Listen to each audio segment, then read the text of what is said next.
Across the vast timeline of human history, there are places and objects that refuse to make sense.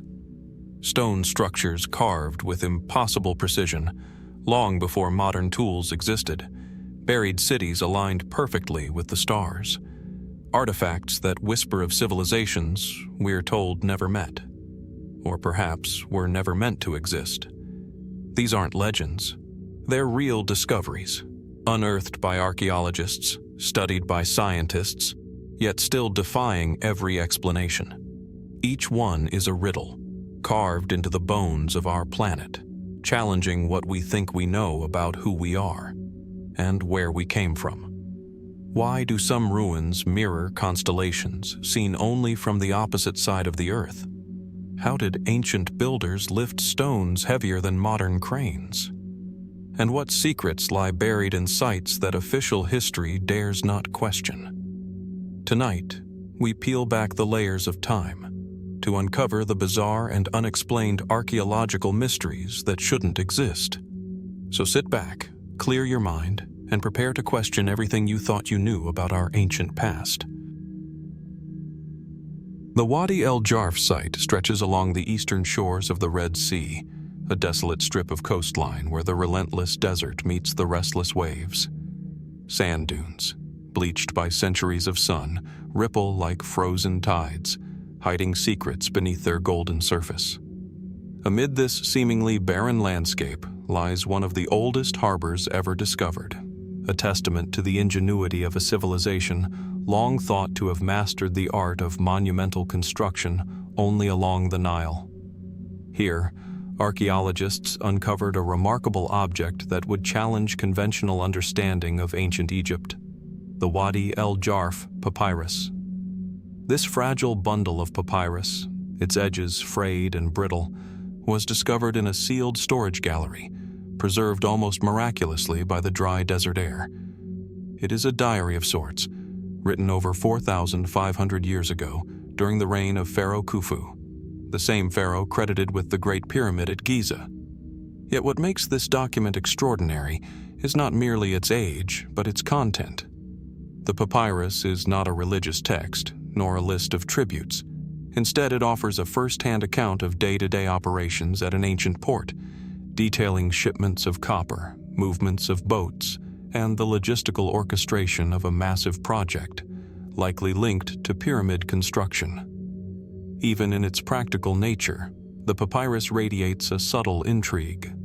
The writer, an overseer named Merer, describes the transport of limestone blocks from quarries near Tura, over 500 kilometers away, to Giza. How these enormous stones, some weighing as much as 80 tons, were moved with such precision and coordination remains a matter of debate among historians. Could there have been techniques, now lost to time, that allowed them to manage this feat with relative ease? The papyrus offers hints describing boat crews, daily routines, and measurements, yet it leaves much unsaid. The harbor itself adds another layer of mystery. Wadi el-Jarf is not just a site of logistical significance. It is strategically positioned along the Red Sea, far from the central hubs of Egyptian civilization. Massive stone anchors, the earliest known of their kind, were found scattered along the shoreline. These anchors suggest that the Egyptians of Khufu's time were capable of long-distance maritime travel, navigating waters that some scholars had previously assumed were impassable for large vessels of the period. How advanced were these early seafarers? Could they have ventured even further, perhaps trading or exploring regions we have yet to fully document?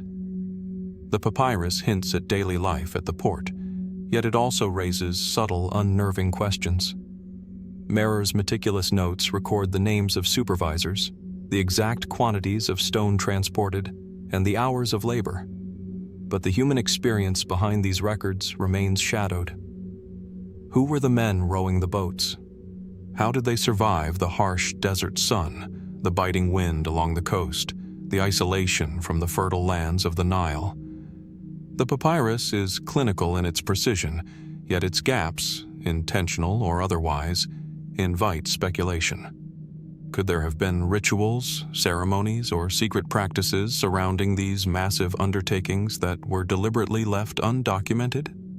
Some researchers have suggested that the port at Wadi el-Jarf may have had purposes beyond the transport of stone. Its location, secluded yet accessible, hints at a more complex network of trade and exploration. Could it have been a staging ground for ventures into the Red Sea, or even further toward the lands of Punt, a region famed in Egyptian records for exotic goods? The papyrus itself does not elaborate, but the very existence of such a sophisticated harbor challenges assumptions about what the Old Kingdom Egyptians were capable of. It paints a picture of a civilization that was not only monumental in its architecture, but also remarkably advanced in administration, logistics, and perhaps maritime engineering. Yet, as with many archaeological finds, questions multiply faster than answers. The papyrus is the earliest known logbook of its kind, a rare window into a practical, bureaucratic mind, but it is only a fragment. There may have been countless other records, ship's logs, or operational diaries that have vanished to time, leaving Merer's account as a solitary voice echoing across millennia. What else might we discover if more of these documents survive beneath the shifting sands? Could they reveal methods, knowledge, or even cultural practices that would force a reconsideration of the timeline of technological advancement in ancient Egypt? Even the act of deciphering the papyrus carries its own subtle mystery. Its hieratic script, flowing and compact, is deceptively straightforward for those trained to read it. Yet its terminology, measurements, and references to locations are specific to a world that no longer exists, a world of canals, boat crews, and limestone quarries whose geography has shifted over thousands of years. Translators must navigate not only language but context, attempting to reconstruct routines and decisions made by individuals whose names are now all that remain. And in that reconstruction lies the tension between certainty and speculation, the line between what we know and what we can only imagine. Perhaps the greatest enigma of the Wadi el-Jarf papyrus is not what it tells us about the logistics of Khufu's pyramid project, but what it implies about human ambition, organization, and ingenuity. It is a glimpse into an ancient mind, aware of immense challenges, yet confident enough to record them meticulously. What drove this society to achieve feats that even today strain our understanding? Were there methods, materials, or motivations that remain obscured by the sands of time? And if such evidence exists in fragments like Merer's diary, what might lie undiscovered in other corners of the desert, waiting to reveal the untold stories of our distant past? The Wadi el-Jarf papyrus stands as both a record and a riddle. It grounds us in the factual world of stone, sand, and labor, yet simultaneously lifts us into the realm of the unknown. In its fragile fibers, we can feel the pulse of a civilization reaching toward greatness, a civilization that solved problems we can barely comprehend, and yet left questions that continue to haunt us today. What else remains hidden, quietly preserved just beyond our gaze, waiting for someone to read between the lines of history and uncover truths we are only beginning to imagine? As we leave the windswept sands of Wadi el-Jarf behind, our journey across the ancient world carries us northward, far from the deserts of Egypt to the rugged foothills and rocky plateaus of Azerbaijan. Here, etched into the very stones of the landscape, are the Gobustan Rock Art engravings, an open-air gallery that spans millennia, silently bearing witness to a human story we are only beginning to understand. The Gobustan region is stark and beautiful, a terrain of weathered cliffs, scattered boulders, and undulating ridges carved by time. It is a land where the wind seems to speak in low, hollow tones, and the sun, even at its zenith, casts long, angular shadows over the stone faces. The rock itself is a muted palette of browns, grays, and ochres, yet on its surface, ancient hands have inscribed images that shimmer with life. These petroglyphs, over 6,000 of them catalogued so far, depict hunters wielding spears, ritual dancers, mysterious geometric forms, animals both familiar and strange, and scenes that suggest communal gatherings or ceremonies whose meaning has been lost to the millennia. What makes Gobustan particularly fascinating is not simply the quantity of engravings, but their sheer age and sophistication. Carbon dating of surrounding organic material places some carvings at over 12,000 years old, predating written history by thousands of years. The images are more than decorative. They convey movement, narrative, and perhaps even memory. Scholars have suggested they reflect hunting strategies, social hierarchies, or spiritual practices. But the patterns, the recurrence of certain symbols, and the placement of the carvings in elevated, hard-to-reach locations hint at purposes that may extend beyond practical documentation. Why would early humans risk scaling sheer cliffs to leave images on inaccessible rock faces? Among the most striking features of Gobustan are the enigmatic depictions of boats and ships. They appear alongside animals, hunters, and abstract symbols, etched with a precision that suggests careful observation. The images of these vessels are particularly compelling because they predate known maritime development in this region by several millennia. How did these ancient peoples conceive of such structures? Were these illustrations of real boats navigating local rivers and the Caspian Sea? Or could they represent a symbolic or ritualistic idea, a vessel of the spirit rather than the physical world? Even more perplexing are the geometric forms, circles, spirals, and abstract patterns that punctuate the more representational carvings.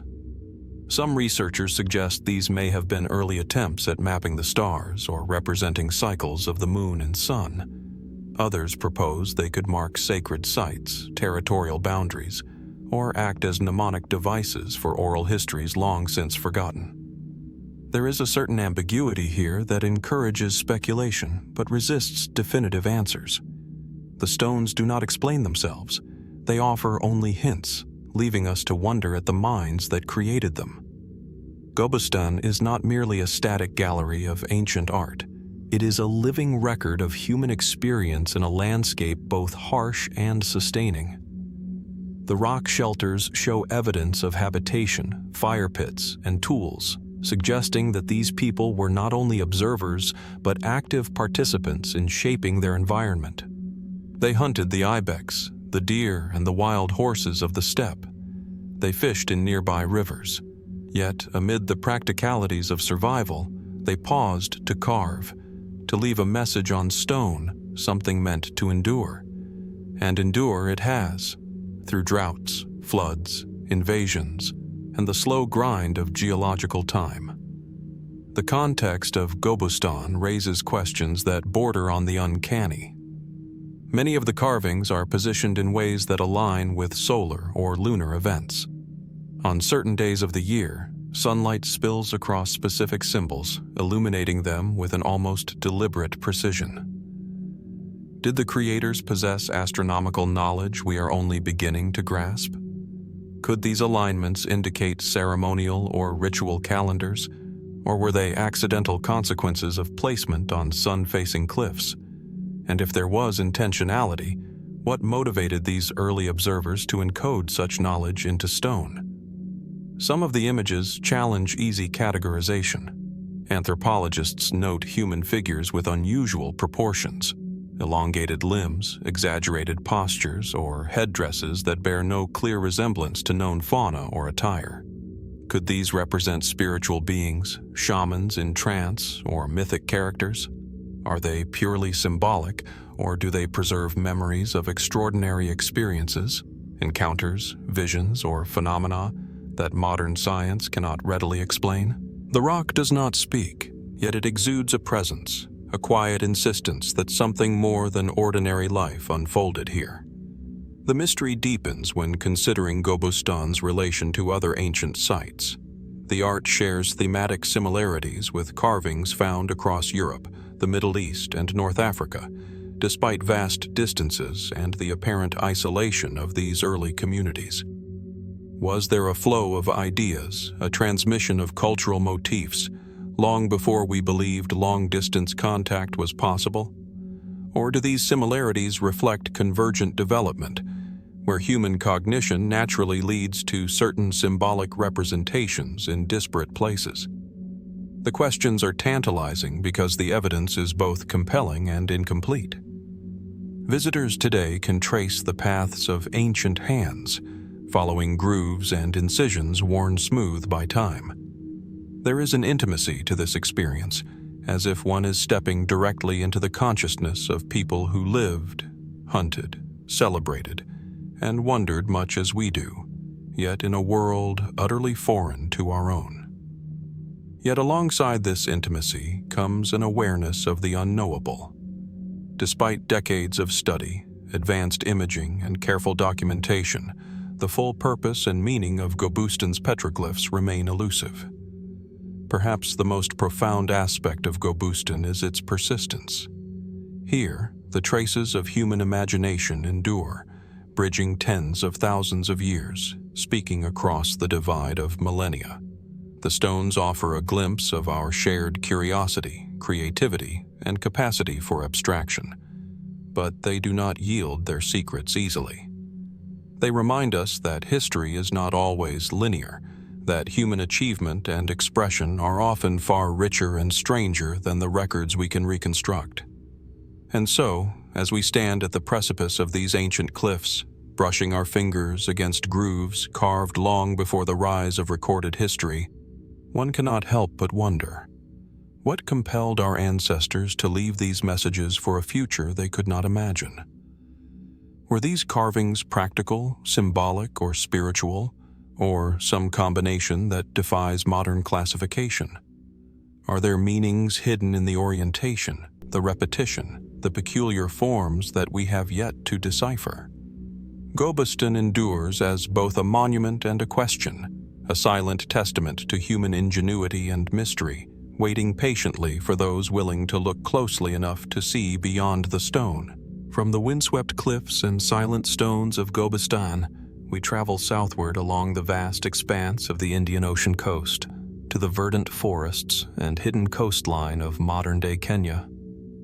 Here, nestled amidst dense foliage, abandoned paths, and towering palms, lie the enigmatic Gedi Ruins, a city lost to time, swallowed by the jungle, and yet astonishingly preserved in fragments that speak of a civilization both vibrant and sophisticated.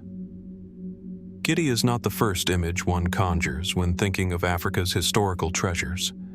Its buildings rise quietly from the earth, often obscured by undergrowth, with walls of coral stone and mortar that have survived centuries of storms and neglect. Archaeologists have unearthed mosques, palaces, tombs, and residential compounds laid out in a surprisingly organized pattern. Streets run in straight lines, and foundations suggest multi-storied homes. The sheer scale and precision of the settlement raise questions. How did a city of such complexity develop in relative isolation along the East African coast, far from the major centers of Islamic influence in the region at the time?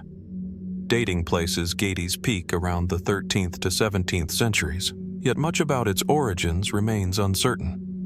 Some of the stonework resembles Swahili, Omani, and even Persian influences, hinting at extensive trade networks across the Indian Ocean. Coins, pottery, and glass beads uncovered at the site suggest contact with distant civilizations: India, China, Arabia, and beyond. But if Gedi was indeed a thriving hub of commerce, why was it abandoned so completely, leaving no written record explaining its disappearance? Some scholars propose environmental shifts, like changes in water availability, while others point to conflicts or disease. Yet none of these explanations fully accounts for the abruptness of its desertion, the meticulous construction of its buildings, or the apparent care taken to maintain such a city over generations. Walking through the ruins today, one is struck by their eerie stillness. The central mosque, its mihrab pointing toward Mecca, stands silent, its stone walls etched with the faint remnants of decorative motifs. Narrow streets wind past once bustling homes, where traces of storage vessels and hearths hint at daily life that vanished centuries ago. Yet despite the tangible evidence of habitation, there is an unsettling sense of absence. The city seems frozen in a moment, as if its inhabitants simply stepped away, leaving their homes behind, and never returned. Particularly compelling are the tombs scattered throughout the site. Some are simple, while others are monumental, rising several meters above the ground with intricately carved stone markers.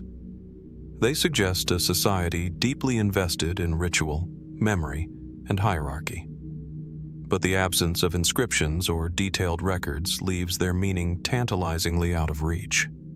Were these memorials for prominent citizens, religious leaders, or perhaps figures whose influence stretched across the region in ways we have yet to understand? Gedi's architecture itself provokes questions.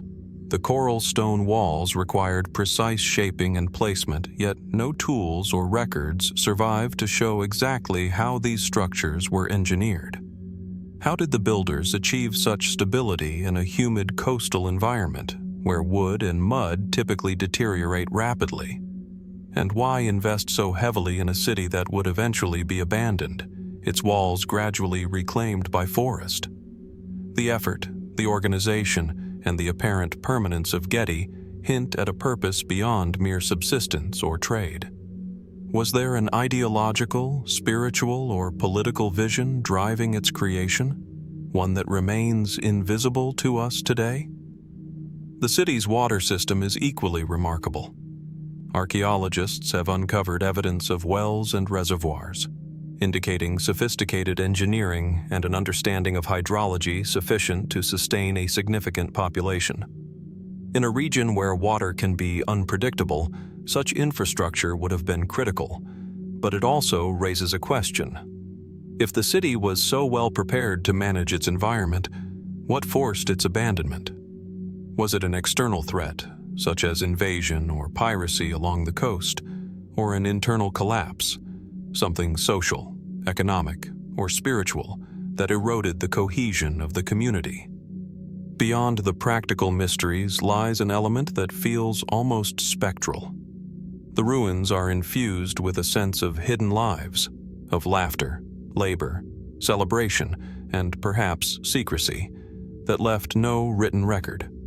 Artifacts like imported ceramics or intricately designed jewelry hint at a cosmopolitan culture, yet the city itself appears to vanish from both memory and documentation. Was Gedi known to neighboring settlements, or did it exist as a quiet jewel along the coast, remarkable yet largely hidden from the eyes of history? Some researchers have speculated on more speculative possibilities. Could Gedi have been part of a network of early maritime city-states deliberately designed to manage trade in a region whose ocean routes were unpredictable and treacherous? Was there knowledge of navigation, commerce, or diplomacy encoded in the city's layout, in ways modern scholars have yet to decode? And if so, what does this imply about the broader sophistication of East African civilizations during this period? Knowledge that may have been lost, partially preserved, or erased over time. Today, the Gedi ruins are cloaked in silence, accessible only by foot through the encroaching forest. Visitors often speak of an almost palpable atmosphere, a lingering presence that suggests the city was more than the sum of its stones and artifacts. It is a place where the ordinary and the extraordinary converge, where everyday objects, pots, grinding stones, remnants of hearths, coexist with monumental walls and towers, creating a puzzle that remains tantalizingly incomplete. Perhaps the greatest mystery of Gedi is not the identity of its builders, nor even the reasons for its abandonment, but the questions it continues to pose about human endeavor and ingenuity. Why build so meticulously, only to vanish? What ideas, aspirations, or knowledge were lost with the city? And how many other civilizations, equally complex and forgotten, lie hidden beneath the soil of our world, waiting for the right observer to uncover them? As we leave the moss-covered stones and shaded streets of Gedi, we are reminded once again that history is rarely linear, and human achievement is often stranger and more intricate than we imagine.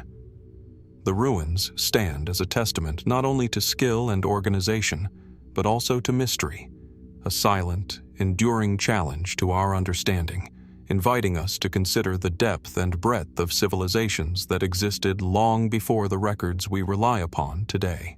From the dense, sun-dappled streets of Gedi, we turn our gaze northward, far across continents and seas, to the rugged banks of the Danube River, where a different kind of ancient enigma quietly awaits.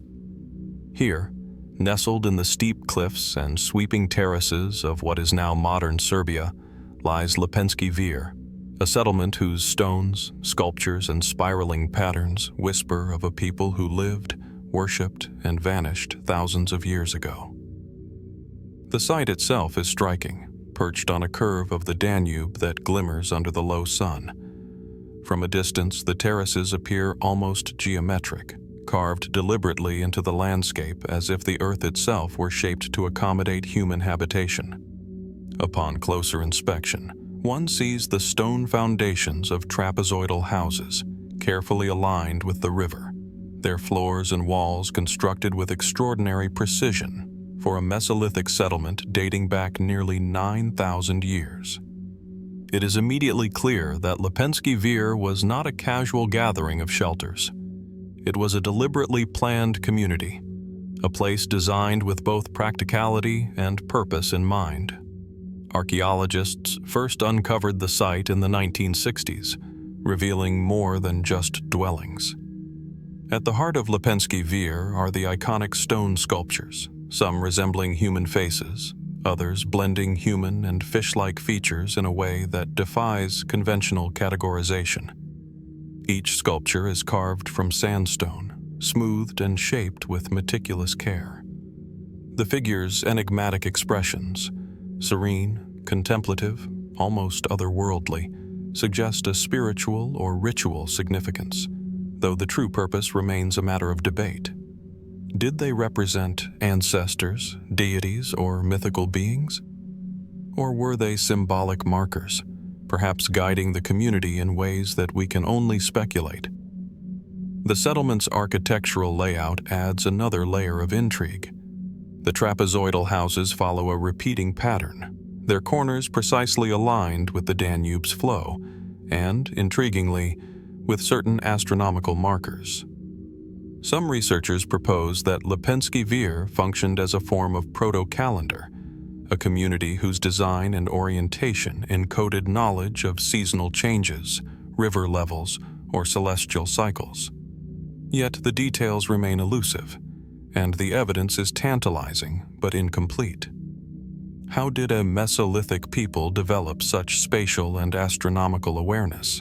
And why invest so much labor in structures that seem at once functional and symbolic? Artifacts found within the houses reveal a sophisticated society. Fishing tools carved from bone and stone suggest a community heavily reliant on the Danube for sustenance. Ornamented jewelry, carefully shaped flint blades, and the remains of elaborate hearths speak of daily life, yet they coexist with the mysterious sculptures, hinting at a complex interplay between the mundane and the sacred. What rituals or ceremonies might have accompanied the ordinary rhythms of cooking, crafting, and fishing? And how did the spiritual and practical aspects of life intertwine in ways that left such enduring traces in stone? Perhaps the most compelling mystery of Lepenski Vir is the way it seems to challenge our assumptions about the capabilities of Mesolithic societies. These people were hunter-fishers, yet they created permanent structures, monumental art, and a community layout that implies long-term planning and sophisticated social organization. They existed thousands of years before the rise of classical civilizations, yet their achievements suggest an advanced understanding of engineering, geometry, and ritual practice.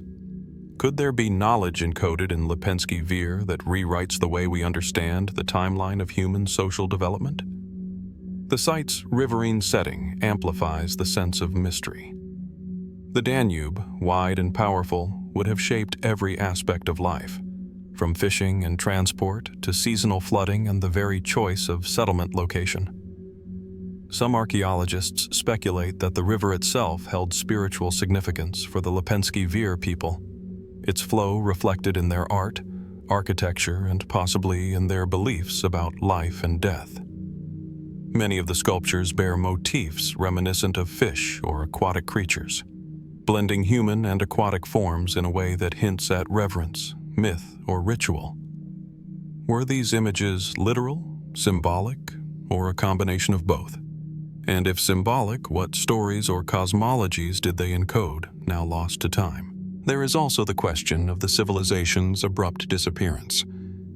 Lepenski Vir flourished for centuries, yet eventually its settlements were abandoned. Some suggest climate shifts or changes in the Danube's course may have forced the population to relocate. Others propose cultural transformations or pressures from neighboring groups.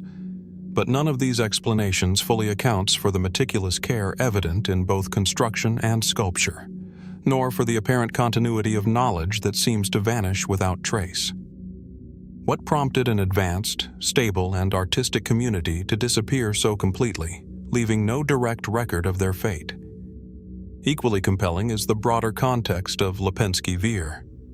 Similar Mesolithic sites along the Danube and surrounding regions suggest a network of communities, sharing knowledge, trade, and culture. Yet Lepenski Vir stands apart, notable for its monumental art and precise architecture. Could it have served as a spiritual or ceremonial hub for the region, a center of learning, ritual, or governance?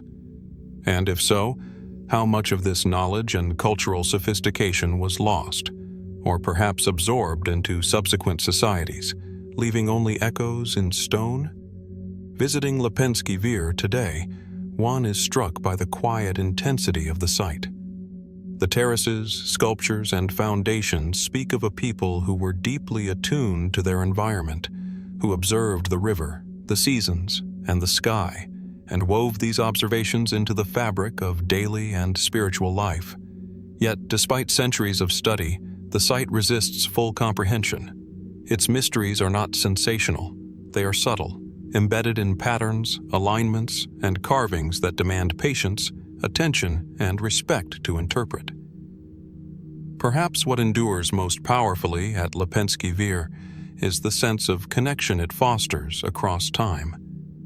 The river still flows, the cliffs still rise, and the stones carved by ancient hands still hold their silent presence. In their shapes, their forms, and their placement, we glimpse the ingenuity, creativity, and spirituality of a civilization that existed long before written history. And yet, for all that we observe and understand, so much remains beyond our grasp. What did these people believe? What knowledge did they possess? And what truths about human ingenuity, adaptation, and imagination lie hidden in the terraces, the sculptures, and the river itself, waiting for those willing to see them? As we leave the banks of the Danube and the terraces of Lepenski Vir behind, our journey of ancient mysteries takes us further east to the fertile hills of the Jordan Valley. Here, amidst olive groves, gently rolling plains, and the meandering courses of streams that have nourished human settlement for millennia, lies one of the most enigmatic discoveries of the Neolithic world: the Ain Ghazal Statues. The site itself, excavated near modern-day Amman, Jordan, offers a glimpse into a community that flourished over 9,000 years ago. Unlike the riverine terraces of Lepenski Vir or the coastal palaces of Gedi, Ain Ghazal was a sedentary settlement, a hub of early agricultural life. Yet it is not the homes, the storage pits, or the traces of domesticated crops that capture the imagination so profoundly. It is the statues. Crafted from lime plaster and reeds, these life-sized figures, often over 1 meter tall, stand in silence, their hollow eyes staring across the millennia. They are human, yet somehow otherworldly, their faces flat, their features abstracted, yet imbued with a sense of presence that is almost unsettling in its intensity. Archaeologists have uncovered over 60 of these statues, carefully buried in 2 distinct caches beneath the floor of the settlement. The sheer labor involved in their creation is remarkable. The plaster had to be mixed, shaped, and cured with painstaking attention, while reed frameworks provided internal support, a method sophisticated enough to suggest skilled artisans and communal effort. Yet their purpose remains elusive. Were they representations of ancestors, spiritual guardians, or deities? Or did they serve some social or ritual function, marking rites of passage, memorializing the dead, or invoking protection? The truth is lost to time, leaving only speculation anchored in the silent figures themselves. The design of the statues is deliberate and striking. Many of the faces are stylized, with slits for eyes and carefully formed noses, while the bodies are mostly schematic, sometimes reduced to geometric forms. The abstraction is almost modern in its sensibility, suggesting that the makers were not attempting literal realism, but conveying something deeper, an essence, a presence, or a role in the spiritual or social life of their community. And yet, despite the abstraction, there is a haunting individuality to some of the statues. Subtle differences in head shape, posture, or eye placement hint at unique identities, as if these figures were more than symbolic. They were meant to represent specific people or specific ideas in a way that remains mysterious to us. Perhaps the most intriguing aspect of Ain Ghazal is the context of their deposition. Unlike other figurative art from the Neolithic period, these statues were intentionally buried, sometimes in groups, often with care and ceremony. The act of burial suggests reverence, ritual, or even a form of preservation. But why bury them at all? Were they retired from use, ritually retired to prevent their power from lingering? Were they buried to accompany the dead, to protect the living, or as offerings to forces beyond human comprehension? No textual records exist to explain the reasoning, leaving the act itself a silent puzzle. The scale and sophistication of these figures also challenge conventional assumptions about the Neolithic period.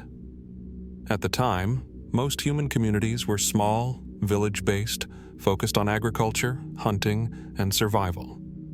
Yet Ain Ghazal demonstrates a level of artistic ambition, technical skill, and symbolic thinking that suggests these people were deeply reflective, socially organized, and capable of abstract conceptual thought far earlier than many had assumed. Could these statues represent an early experiment in monumental art, or a ritual sophistication that predates recorded religion and formalized spiritual hierarchies? And if so, what does this imply about the cognitive and cultural capabilities of societies we often regard as primitive? Some of the statues appear to have been modeled in pairs or groups with mirrored postures or complementary features, suggesting a social or relational significance. Perhaps they represented family units, community leaders, or mythic pairings. Others have been reconstructed with traces of pigment, implying that color played a role in their perception, an additional layer of meaning now largely invisible. The statues' hollow eyes are particularly arresting. Some researchers have speculated that the insertion of organic or perishable materials into the eye sockets may have animated them in ceremonial practice, bringing them to life during ritual events. If true, this would indicate a highly sophisticated understanding of symbolism and perception, a deliberate attempt to bridge the material and spiritual worlds. The broader settlement of Ain Ghazal adds yet another layer to the mystery. Excavations reveal a community with organized housing, evidence of food storage, and complex social organization. Yet for all this apparent practicality, the statues stand apart, monumental and deliberate, a record not of daily life but of consciousness, belief, and intention. How did such a community balance the demands of survival with the creation of objects that appear almost otherworldly in purpose? What role did these statues play in the lives of the living? And how did their presence shape the culture, rituals, and identity of the settlement? Visiting the site today, one can almost feel the weight of time pressing against the silence of the figures. They are simultaneously familiar and alien, human yet abstract, simple yet profoundly intricate. Standing before them, it is impossible not to sense a dialogue between past and present, between the creators who labored meticulously with lime and reed and the modern observer who contemplates their intent. And yet, for all the study, for all the careful reconstruction and analysis, the essential questions remain unanswered. Why were these statues made? What did they mean to the people who crafted them? And why did they vanish into the earth only to be rediscovered thousands of years later?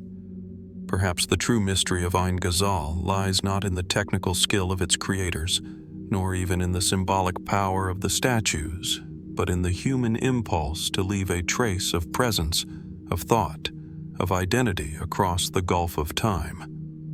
These figures are at once an expression of artistry, devotion, and intention, yet they are silent, enigmatic, and inscrutable. They remind us that even in periods we consider distant, humans sought to understand, shape, and preserve their experience of the world, and in doing so, left behind mysteries that continue to challenge, inspire, and fascinate us today. As we move onward from the shadowed faces of Ain Ghazal, we carry with us the weight of unanswered questions and a growing sense that human history, far from being a simple linear story, is a tapestry woven with enigmas. Enigmas that endure quietly, waiting for those willing to observe, to question, and to imagine. From the silent plaster figures of Ain Ghazal, our journey carries us eastward across deserts, mountains, and rivers to the fertile plains of the Indus River, one of the cradles of early urban civilization. Here, along the winding course of a river that has shaped human habitation for millennia, lies a civilization that continues to fascinate and confound. The Indus Valley Civilization. And within this sprawling network of cities, streets, and granaries lies one of the most enduring mysteries of the ancient world, the Indus Valley Script. The Indus Valley Civilization, flourishing between 3,300 and 1,300 BCE, was a society of remarkable organization. Cities like Mohenjo-Daro, Harappa, and Dholavira reveal a level of urban planning that seems almost modern. Grid-like streets, sophisticated drainage systems, and uniform building techniques that indicate centralized coordination and meticulous attention to detail. Yet for all their structural and technological sophistication, one aspect of this civilization remains fundamentally opaque: the written language they left behind. The Indus script is found etched on small steatite seals, pottery, and even tools, tiny, precise characters that form short inscriptions, often only a few symbols long. There are over 400 distinct signs, many appearing in repeating patterns, suggesting the presence of syntax or grammar. Yet despite decades of study, no bilingual texts exist to guide translation, and the inscriptions defy all attempts at definitive decipherment. Unlike cuneiform or hieroglyphs, which can be anchored to known languages, the Indus script offers no Rosetta Stone, no parallel context, leaving scholars to speculate based on form, frequency, and placement. The script itself is enigmatic in appearance. Characters range from geometric shapes to stylized depictions of animals, plants, and abstract motifs. Some are suggestive of practical usage, perhaps recording trade, ownership, or measurements, while others appear deliberately symbolic, hinting at spiritual or administrative significance. The brevity of the inscriptions complicates interpretation. Without longer texts, it is nearly impossible to establish rules of syntax, word order, or phonetic values. Did the Indus people have a fully developed written language? Or were these symbols primarily mnemonic or ritualistic in nature? Some of the most intriguing examples come from the seals themselves. Small, square, or rectangular pieces of carved stone, often less than 5 centimeters across, depict animals, unicorn-like figures, elephants, or bulls, alongside rows of symbols. These images suggest a symbolic or totemic function, perhaps tied to identity, trade, or religious practice. The juxtaposition of image and symbol raises the tantalizing question, were these seals merely practical tools for commerce, or did they encode narratives, laws, or spiritual knowledge now lost to time? The geographic spread of the script adds to the mystery. Found across hundreds of sites in present-day Pakistan and northwest India, the inscriptions suggest a standardized system used across a vast territory. The uniformity is striking. Symbols remain consistent despite the wide geographic spread and apparent diversity of local settlements. How did such a standardized system arise in an era without apparent central authority as we understand it today? Was there a class of scribes or administrators overseeing communication, trade, and ritual across hundreds of kilometers? And if so, what happened to this knowledge when the civilization collapsed? Attempts to decode the Indus script have led to diverse, sometimes conflicting theories. Linguists have proposed links to Dravidian languages, others to Indo-European roots, while some suggest the script may never have represented spoken language at all, serving instead as a complex system of symbols for ritual, commerce, or social organization. Advanced computational analyses have identified patterns and repeated sequences, hinting at grammar or syntax, yet no definitive meaning has emerged. Could it be that we are looking for a solution in the wrong way, assuming that the symbols functioned like other ancient scripts, when in reality they may represent something entirely different, a mode of communication unlike any we have known? The broader context of the Indus civilization deepens the intrigue. Cities like Mohenjo-Daro were abandoned, with the reasons still debated. Climate change, shifts in river courses, ecological pressures, or social upheaval may have played a role. Yet with the disappearance of these cities, the script disappeared as well. Unlike Egyptian hieroglyphs or Mesopotamian cuneiform, which evolved into other writing systems, the Indus script left no traceable descendants.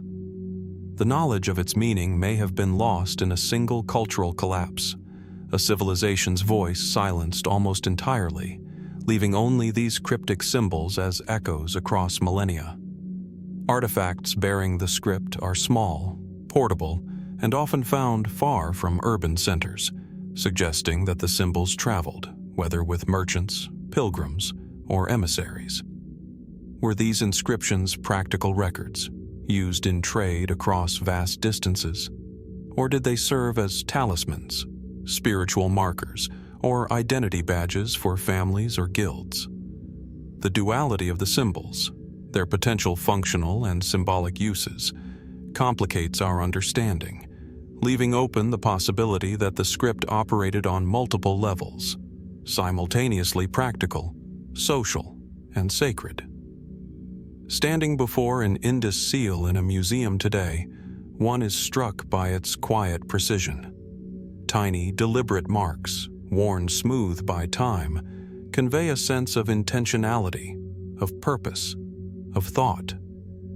Yet we cannot hear the words they once represented, nor fully comprehend the meaning behind them. They are a conversation frozen mid-sentence, a story whose ending was never preserved. And perhaps that is the essence of their mystery. They are a testament to human ingenuity and communication, a civilization whose sophistication and reach are undeniable, yet whose voice remains silent. What then can we learn from the Indus script? Does its undeciphered nature reflect the limitations of our methods, or is it a reminder that human history is richer and stranger than our current understanding allows? Could there be other caches of knowledge waiting to be discovered that might unlock the meaning of these symbols, or has the key been lost forever? As we contemplate the tiny carved signs, their abstract forms and precise arrangement, we are left with a humbling awareness. Some civilizations speak to us across time, not in words we can translate, but in questions we are only beginning to ask. In the Indus Valley, as in Lepenski Vir, Ain Ghazal, and countless other sites, the evidence of human sophistication endures, but so does mystery. The script remains a silent witness, a riddle etched in stone, clay, and memory, reminding us that even in an age of monumental achievement, some knowledge can elude our grasp, challenging us to reconsider what we think we know about the origins of civilization itself. From the enigmatic symbols of the Indus Valley, we now travel across the Mediterranean to the sun-baked island of Malta, where ancient limestone rises from the earth in curving walls, monumental structures, and intricately carved altars. Here, amidst rolling fields and the quiet hum of cicadas, stand the Tarxien Temples, a complex of megalithic architecture that continues to puzzle historians, archaeologists, and visitors alike. The site is immediately striking. Unlike the sprawling cities of Mohenjo-Daro or the clustered dwellings of Lepenski Vir, the Tarxien Temples are composed of dense, interconnected chambers, their walls meticulously constructed from massive blocks of Globigerina limestone. Carved reliefs decorate their surfaces, depicting animals, spirals, and abstract patterns that seem to pulse with intentionality. Some scholars suggest these carvings represent fertility rituals or religious symbolism, yet their meaning remains elusive, and their precision hints at skills and knowledge that far exceed what we might expect from a Neolithic community. Tarxien is part of a broader network of megalithic temples across Malta, built between 3150 and 2500 BCE, making them older than Stonehenge and contemporary with the early civilizations of Mesopotamia and Egypt. Yet, unlike these other sites, the Maltese temples are concentrated on a small archipelago, raising questions about how such a compact society achieved such monumental architectural feats. The builders had no metal tools, no wheeled transport, and yet they moved, shaped, and positioned massive stones with apparent precision, sometimes exceeding several tons in weight. How did they accomplish this? And why devote so much energy and resources to structures that served purposes we can only speculate upon? The interiors of Tarxien are labyrinthine. Narrow corridors lead into circular chambers where altars and stone benches are aligned with curious intentionality. The walls are adorned with bas-reliefs of bulls, serpents, and abstract patterns, their meaning still hotly debated. Bulls appear repeatedly, carved with an almost reverent detail, their muscular forms exaggerated, their horns prominent, as if to embody power, fertility, or divine presence. What did these animals signify to a society long vanished? Were they symbolic of life, sustenance, and reproduction? Or did they hold a more esoteric significance, perhaps marking astronomical or ritual cycles we have yet to comprehend? Perhaps the most enigmatic elements of Tarxien are the so-called trilithon structures, large stone slabs arranged in doorway-like formations. Their placement, orientation, and construction suggest an intentional architectural language, a pattern of alignment that some researchers speculate may relate to solar events, seasonal changes, or sacred geometry. Could the positioning of these stones have served as a primitive calendar, a tool to track the passage of time, or a ritualized interaction with the natural world? Or were these alignments symbolic, part of a spiritual or social narrative we can no longer decode, Excavations at Tarxien have revealed human and animal bones, along with evidence of ritualistic activity, including the deposition of statues, decorated pottery, and symbolic offerings. Yet the scale and concentration of such activity surpass what we might expect from a small Neolithic community. How did they organize themselves socially, politically, and spiritually to support these elaborate constructions and ceremonies? And why, after centuries of apparent reverence, did the site fall into abandonment, leaving behind only silent stones and the faint echoes of ritual? The carvings themselves invite further intrigue. Spirals and geometric motifs recur throughout the temple complex, their patterns both intricate and precise. Some researchers suggest these could represent cycles of life, celestial movements, or abstract concepts of time and existence. Others propose that the repeated shapes were part of ritualistic or meditative practices, designed to focus the mind or channel spiritual energy. Yet, without textual records or contemporary witnesses, the true meaning of these symbols remains tantalizingly out of reach. Were they a form of proto-writing, a spiritual code, or simply decorative art imbued with symbolic resonance? The very location of Tarxien adds another layer of mystery. Positioned on fertile land with access to both sea and inland resources, the temples suggest a sophisticated understanding of geography and community planning.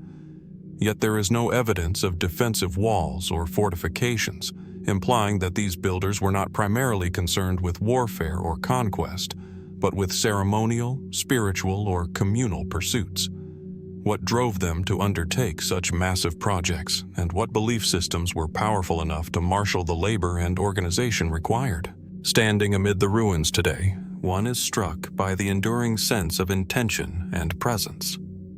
The stones, carved and aligned with care, bear witness to generations of hands, eyes, and minds, all focused on a purpose that remains hidden to us.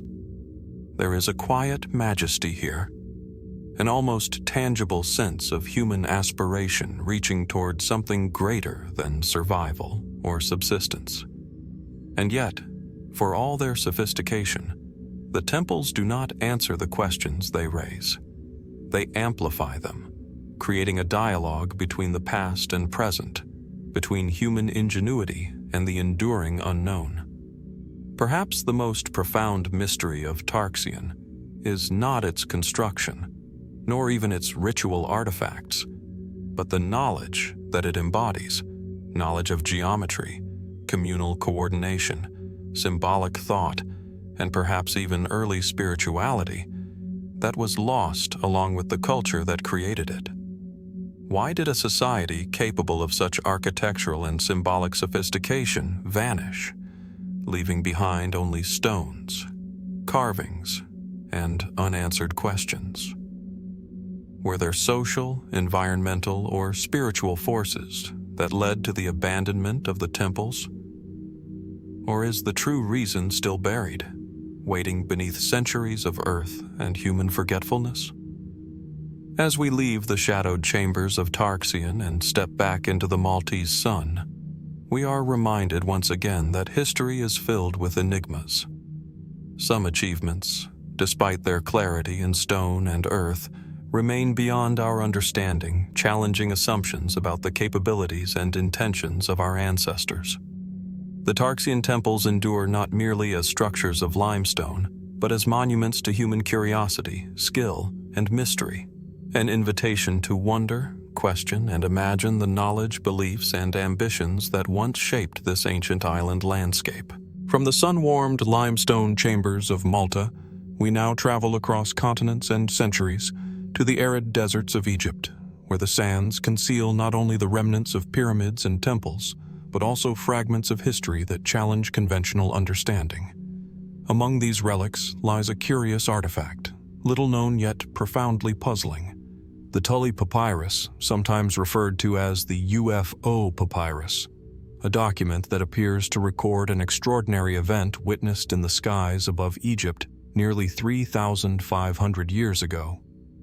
The papyrus itself is fragile, its edges frayed, the ink faded to a soft brown hue on a surface that has endured millennia. It was discovered among other historical texts, unremarkable in its material form, yet remarkable in its content. The text describes what the scribe, or perhaps a priest, witnessed in the reign of Pharaoh Thutmose III. Bright, disc-shaped objects hovering over the land, emitting intense light and moving in ways that defied conventional explanation.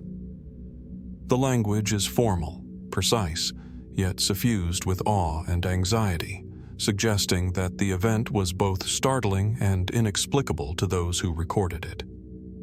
What makes the Tully Papyrus intriguing is its apparent attention to detail. The objects are described as glowing, cylindrical, or disc-like, and the scribe notes their behavior with an unusual precision, moving swiftly, changing direction suddenly, and appearing to interact with the landscape in ways that would have been impossible for known aircraft or atmospheric phenomena.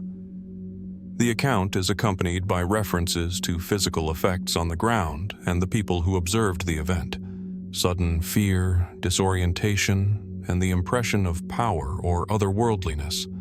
The document reads almost like a witness report, a careful observation rather than mythologized storytelling, yet it is embedded within the formal religious and administrative style typical of Egyptian papyri. For historians and Egyptologists, the text is both tantalizing and confounding. Many conventional explanations have been proposed: atmospheric anomalies, comets, meteorites, rare optical phenomena, or even hallucinations induced by environmental conditions. Some scholars suggest the scribe was using symbolic language, metaphorically describing divine or celestial phenomena in terms familiar to the Egyptian worldview. Yet the precision of the descriptions, the movement, shape, and brightness of the objects makes it difficult to dismiss entirely as allegory. Could the Egyptians have observed a natural phenomenon so unusual that it seemed to defy all known patterns? Or is there something more enigmatic at play? The papyrus also raises questions about perception and recording.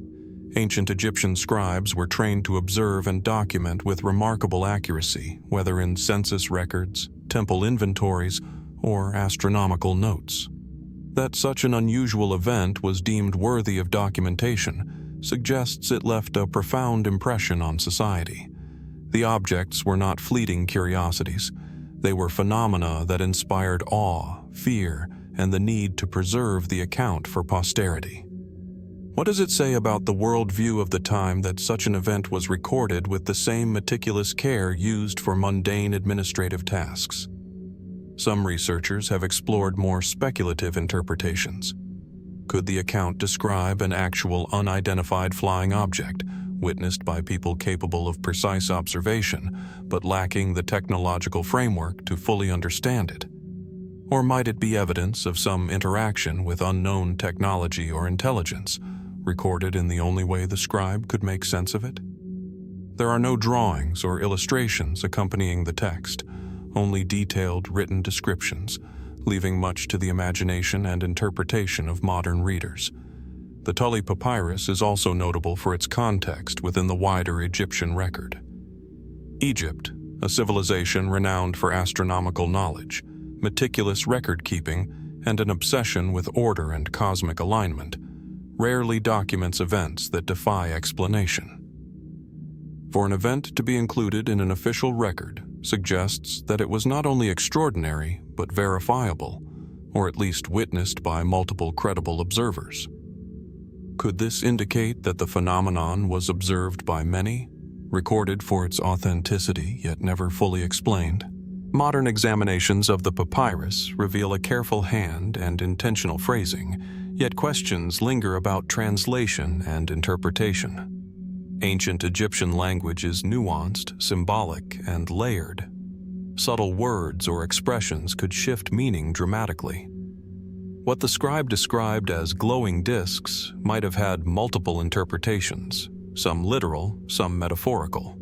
And yet the description resonates with modern concepts of aerial phenomena, prompting both wonder and caution. How much of what we perceive as inexplicable is filtered through the lens of language, culture, and expectation? Standing before the Tully Papyrus today, whether in photograph, digital reproduction, or actual artifact, one feels the tension between the known and the unknown.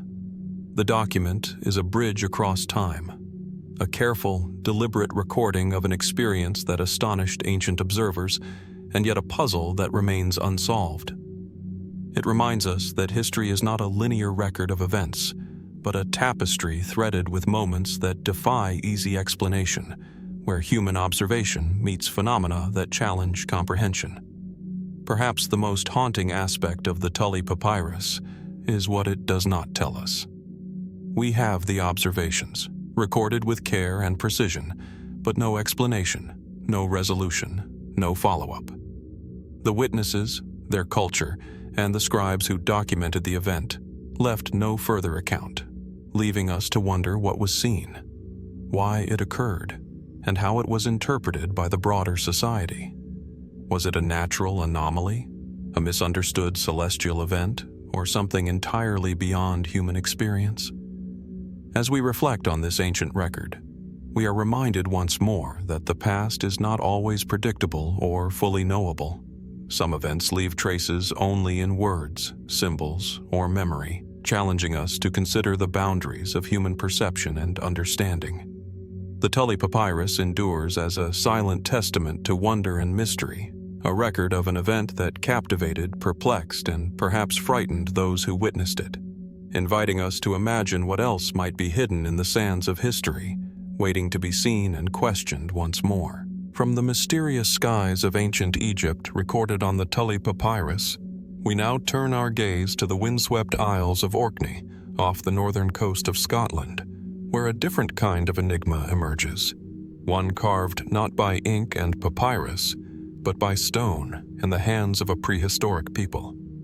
Here, upon the gently undulating Stennis Moor, stands the Circle of Brodgar, a monumental stone ring that has captivated the imagination of archaeologists, historians, and visitors for millennia. The sight is immediately striking.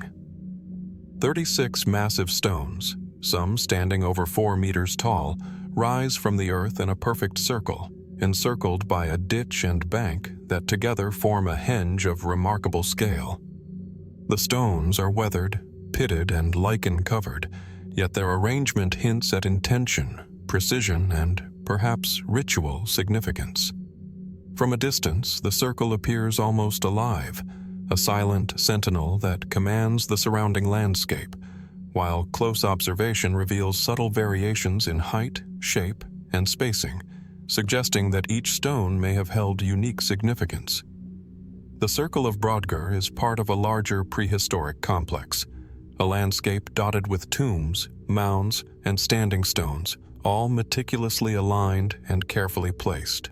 Dating to around 2500 to 2000 BCE, the circle predates much of classical history and coincides with other monumental constructions across Europe, yet its purpose remains elusive. Why did a Neolithic society invest so much labor and skill into raising these massive stones? Were they ceremonial, astronomical, social, or spiritual? Or did they serve a function that is now lost to time, one that we can only speculate upon with imagination tempered by evidence? Archaeologists have long noted the possibility that the stones were aligned with solar and lunar events. On certain days of the year, the sunrise and sunset appear to intersect key points along the circle, suggesting that the builders may have had a sophisticated understanding of celestial movements. Could the circle have functioned as a calendar, a tool to mark the passage of seasons, agricultural cycles, or ritual ceremonies? Or might the alignments have been symbolic, a reflection of cosmology and human connection to the heavens rather than practical timekeeping?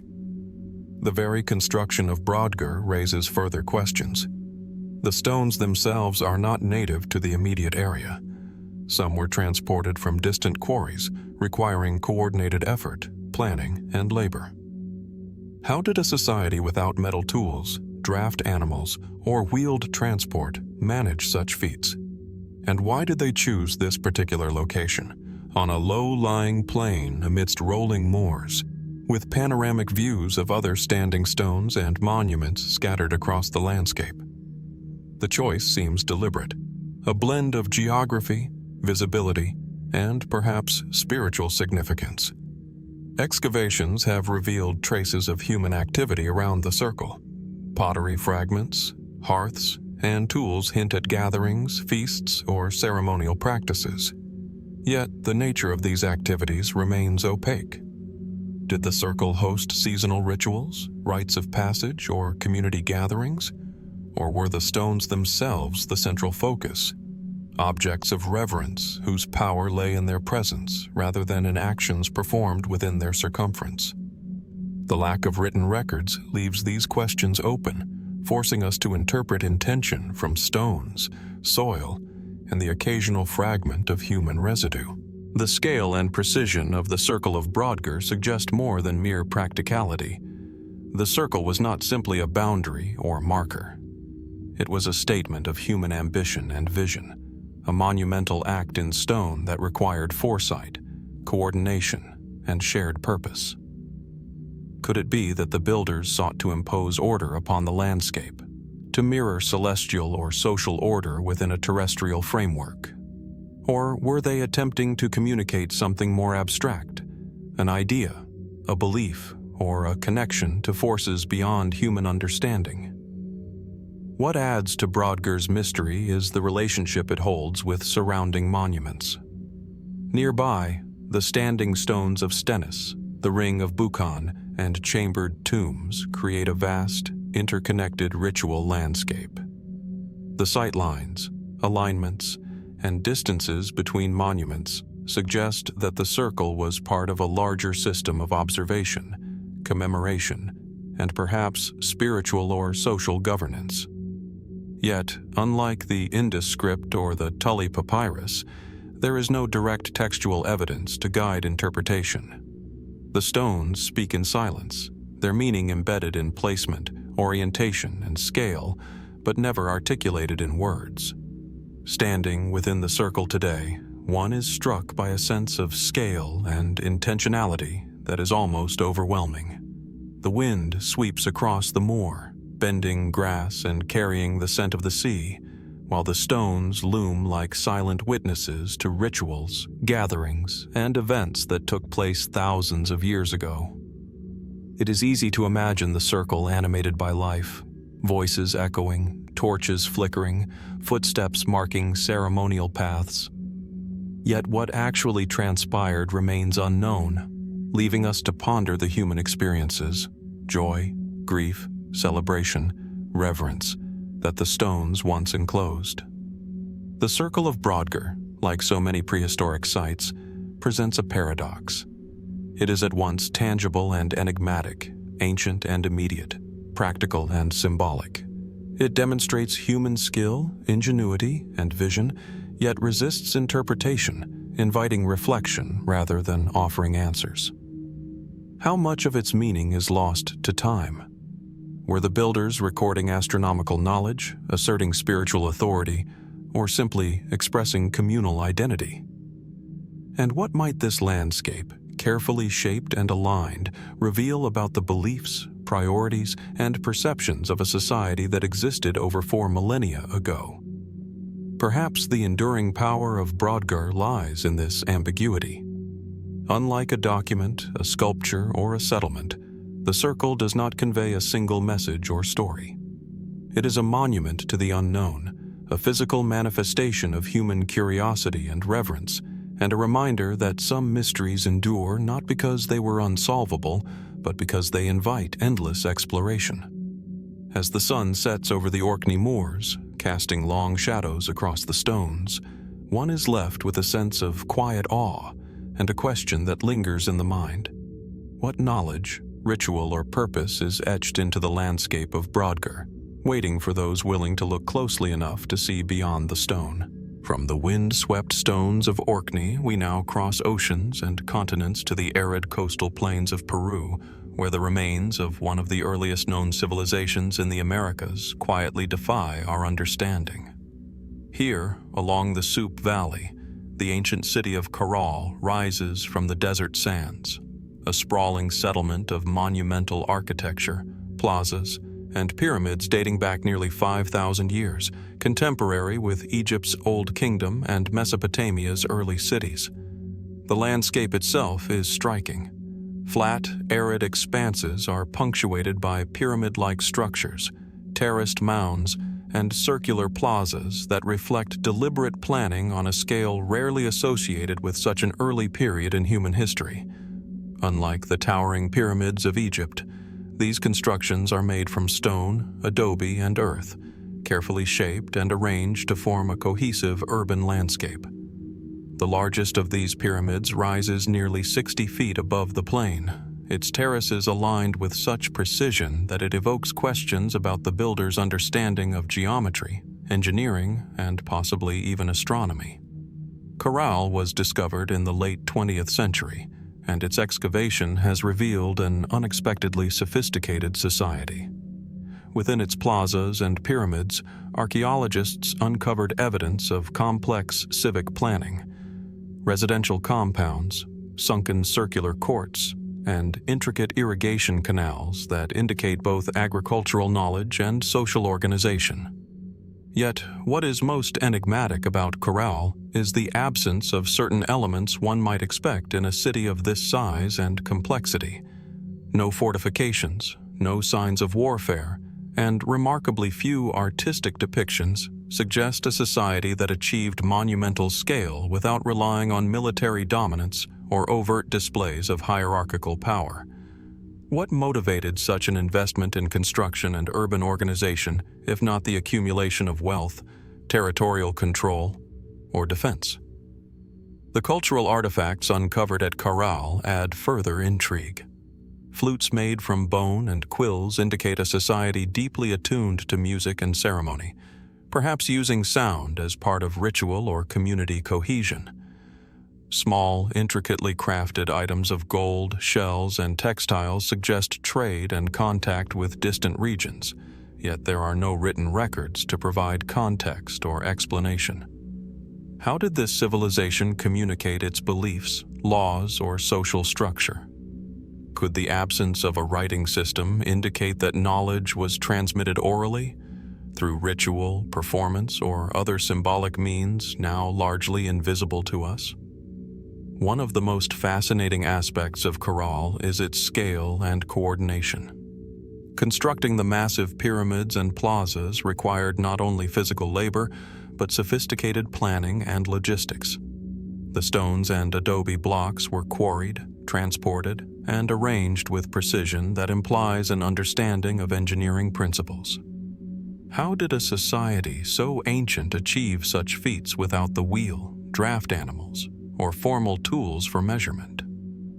And why devote such immense energy to monumental architecture in a society seemingly devoid of warfare, given that many early civilizations invested heavily in fortifications and military might? The urban design of Caral also hints at a symbolic or ceremonial dimension. Sunken circular plazas, often surrounded by stepped platforms, may have served as sites for ritual performance, gatherings, or astronomical observation. Some scholars suggest that the layout of the pyramids and plazas reflects cosmological knowledge, aligning with solstices, cardinal directions, or natural features of the valley. If so, this would indicate a society not only capable of physical construction, but of abstract reasoning and observation of celestial patterns, an intellectual sophistication rarely attributed to early civilizations in the Americas. Agriculture and sustenance provide another layer of mystery. Despite the desert-like environment, the Caral Supe people cultivated cotton, beans, squash, and other crops, irrigated through canals and terracing. They also relied heavily on marine resources, fishing along the Pacific coast to supplement their diet.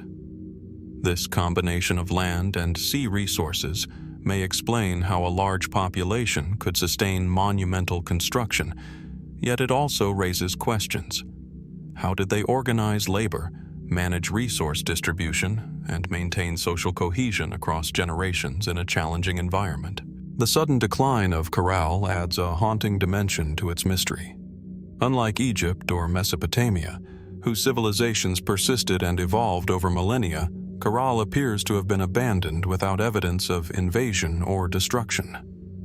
Environmental change, shifts in river courses, or internal social transformation may have contributed, but no single explanation fully accounts for the disappearance of a city that demonstrates such extraordinary planning, culture, and technology. How could a civilization capable of constructing monumental pyramids, sophisticated plazas, and intricate canals vanish so quietly, leaving so little trace of its people's lives, beliefs, and knowledge? Standing among the terraces and pyramids today, one is struck by the sense of intentionality and presence. The geometry of the plazas, the scale of the structures, and the alignment of monumental constructions suggest that every stone was placed with purpose.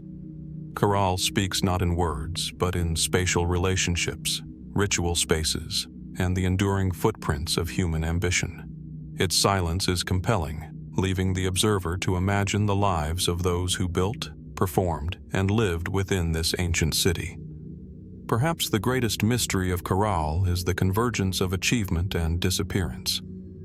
This was a civilization capable of monumental construction, trade, music, and agriculture, yet it left no written records, no enduring social hierarchy, no clear successors to transmit its knowledge. What social, environmental, or spiritual forces guided the creation of such an advanced society? And why did it fade, leaving behind only the stones, canals, and echoes of human presence for us to study, speculate, and wonder about thousands of years later? In the quiet expanse of the Supe Valley, Caral endures as both a testament and a riddle.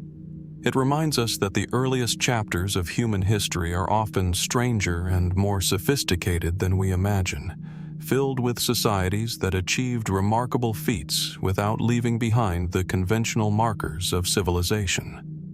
It is a place where questions outweigh answers, where the ambition, intelligence, and creativity of humanity reach across millennia, inviting us to contemplate what other mysteries remain hidden, waiting to be discovered beneath the desert sands.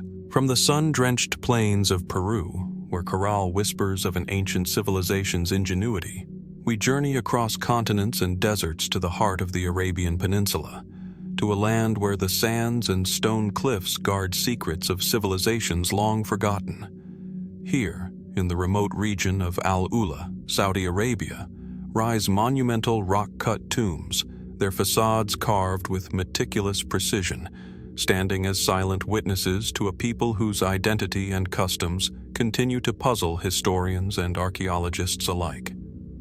The landscape of Al-Ula is stark and breathtaking. Towering sandstone cliffs, weathered by millennia of wind and rain, rise dramatically from the desert floor. Between them lie lush oases, ancient wadis, and scattered ruins where the tombs emerge, sculpted directly from the living rock. These tombs, attributed to the Nabateans and other pre-Islamic civilizations, range from modest chambers to imposing monumental facades resembling palaces or temples. Their sheer size and craftsmanship are immediately arresting, a testament to human ingenuity and ambition in one of the most challenging environments on Earth. The facades of these tombs are adorned with intricate geometric patterns, niches, and pillars, sometimes bearing inscriptions whose precise meaning is still debated. The combination of artistry and engineering demonstrates a sophisticated understanding of stone carving and structural integrity, yet the symbolism behind the designs remains largely enigmatic. Were these architectural choices purely decorative, expressions of power and status, or did they hold spiritual or ritual significance? The lack of contemporaneous textual records leaves the questions tantalizingly open. Al-Ula served as a hub along ancient trade routes connecting Arabia, the Levant, and Mesopotamia. The tombs themselves suggest a society that placed immense value on funerary practices, social hierarchy, and memorialization. Some graves contained lavish artifacts, jewelry, pottery, and items of daily life, implying a belief in an afterlife or the ongoing influence of the deceased on the living. Yet, for all the material evidence, the deeper understanding of the people who built these tombs, their beliefs, politics, and daily life, remains elusive. How did a society without the monumental cities of Egypt or Mesopotamia create structures so enduring and precise? And why did their civilization leave so few records? The construction techniques of the Al-Ula tombs present further enigmas. Carved directly into cliffs, some chambers extend deep into the rock, while facades were meticulously sculpted to convey symmetry and balance. How did the builders measure, plan, and execute these designs with such accuracy without modern tools? Could the methods reflect advanced engineering knowledge passed down orally? Or were they guided by ritualistic practices that merged craftsmanship with spiritual intention? The physical labor alone would have required careful organization, social cohesion, and perhaps even a shared belief in the sacred nature of the task. Some of the tombs feature inscriptions in ancient scripts, Nabatean Aramaic, Dodanitic, and others, that offer tantalizing glimpses into their creator's language and culture. Yet the inscriptions are often brief, formulaic, and difficult to fully interpret, leaving much to speculation. What stories, names, or beliefs were etched into the stone, and how much of the society's history has been lost to time? Were these tombs intended to immortalize individuals, commemorate entire lineages, or serve as symbols of broader civic or spiritual identity? The positioning of the tombs within the landscape adds another layer of intrigue. Many are situated on elevated cliffs overlooking valleys or oases, commanding panoramic views of the surrounding terrain. Was this placement practical, spiritual, or symbolic? Did the tombs serve as territorial markers, guardians of trade routes, or ceremonial spaces aligned with celestial events? Scholars have noted patterns that suggest some structures may correspond to solar or lunar cycles, though these connections remain speculative. Could the builders have encoded cosmological knowledge into their architecture, a language of stone bridging the earthly and the celestial? Archaeological investigation continues to uncover fragments of the human story embedded in Al-Ula. Bones, pottery, and tools reveal traces of daily life, trade, and ritual, yet for all the evidence, fundamental questions remain unanswered. How did these communities organize themselves politically and socially to undertake such ambitious constructions? And why, despite their technical skill and artistry, did their civilization vanish, leaving behind only stone memorials and a desert that has preserved them from erasure? Standing among the tombs today, one feels the weight of centuries pressing in. The sandstone glows in the light of sunrise, casting long shadows that stretch across the desert floor, while the facades loom like silent witnesses to rituals, passage, and human aspiration. It is easy to imagine the builders, hands chipping away at stone, guided by ritual, tradition, or vision, working with purpose that modern observers can only begin to fathom. And yet, despite the grandeur and clarity of these tombs, the deeper truths of the society that produced them remain shrouded in mystery. Perhaps the greatest enigma of Al-Ula is not in the tombs themselves, but in what they leave unspoken.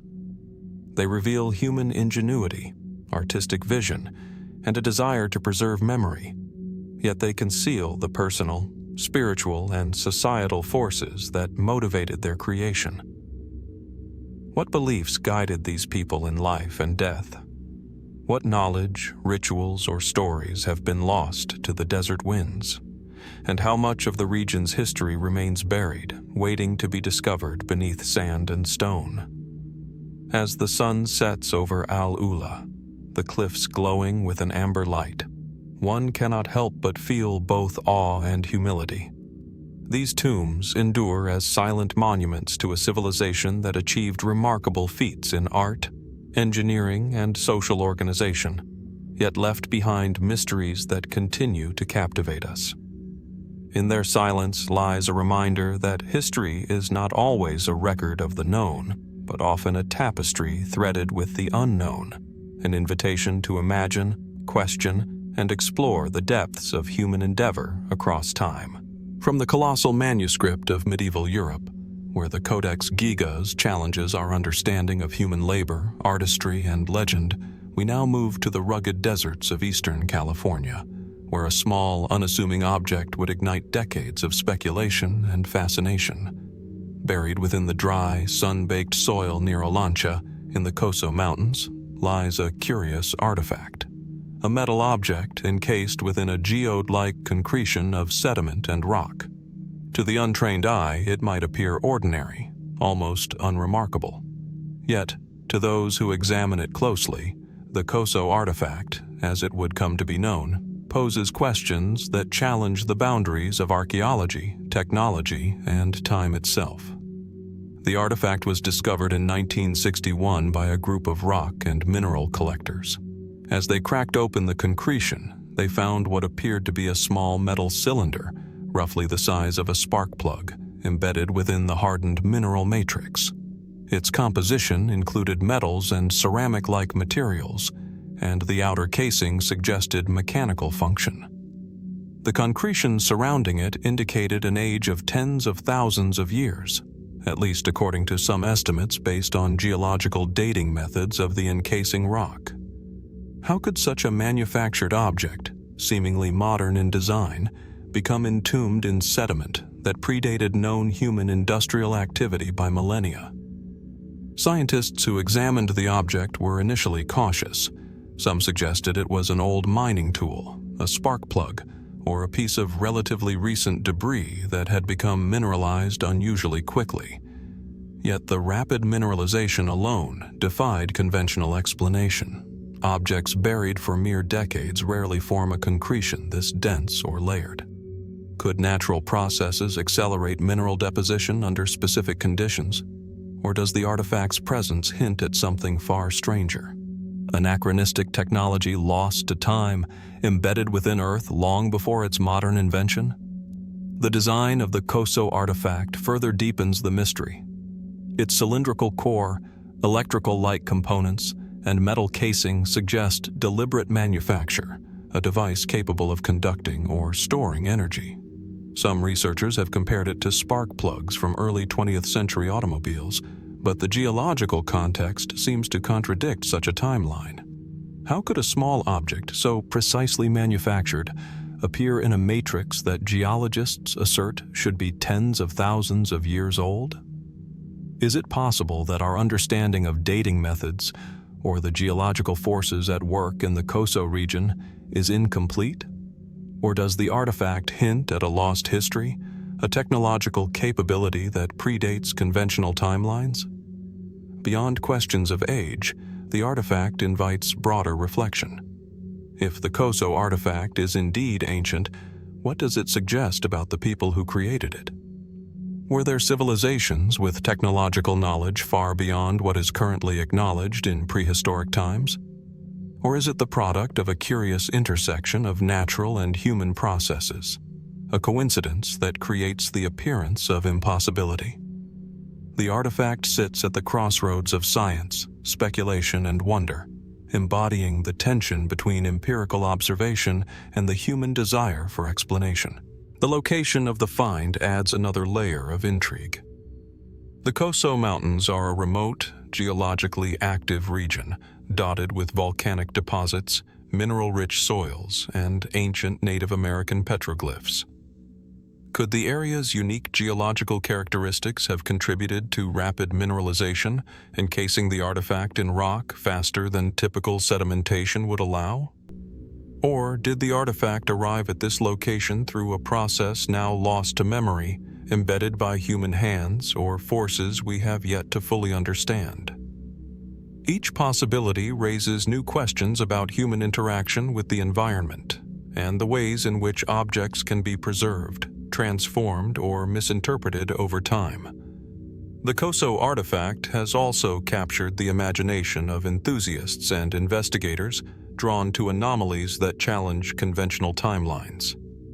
Some have speculated wildly, proposing that it is evidence of ancient advanced technology, pre-Columbian industrialization, or even extraterrestrial influence.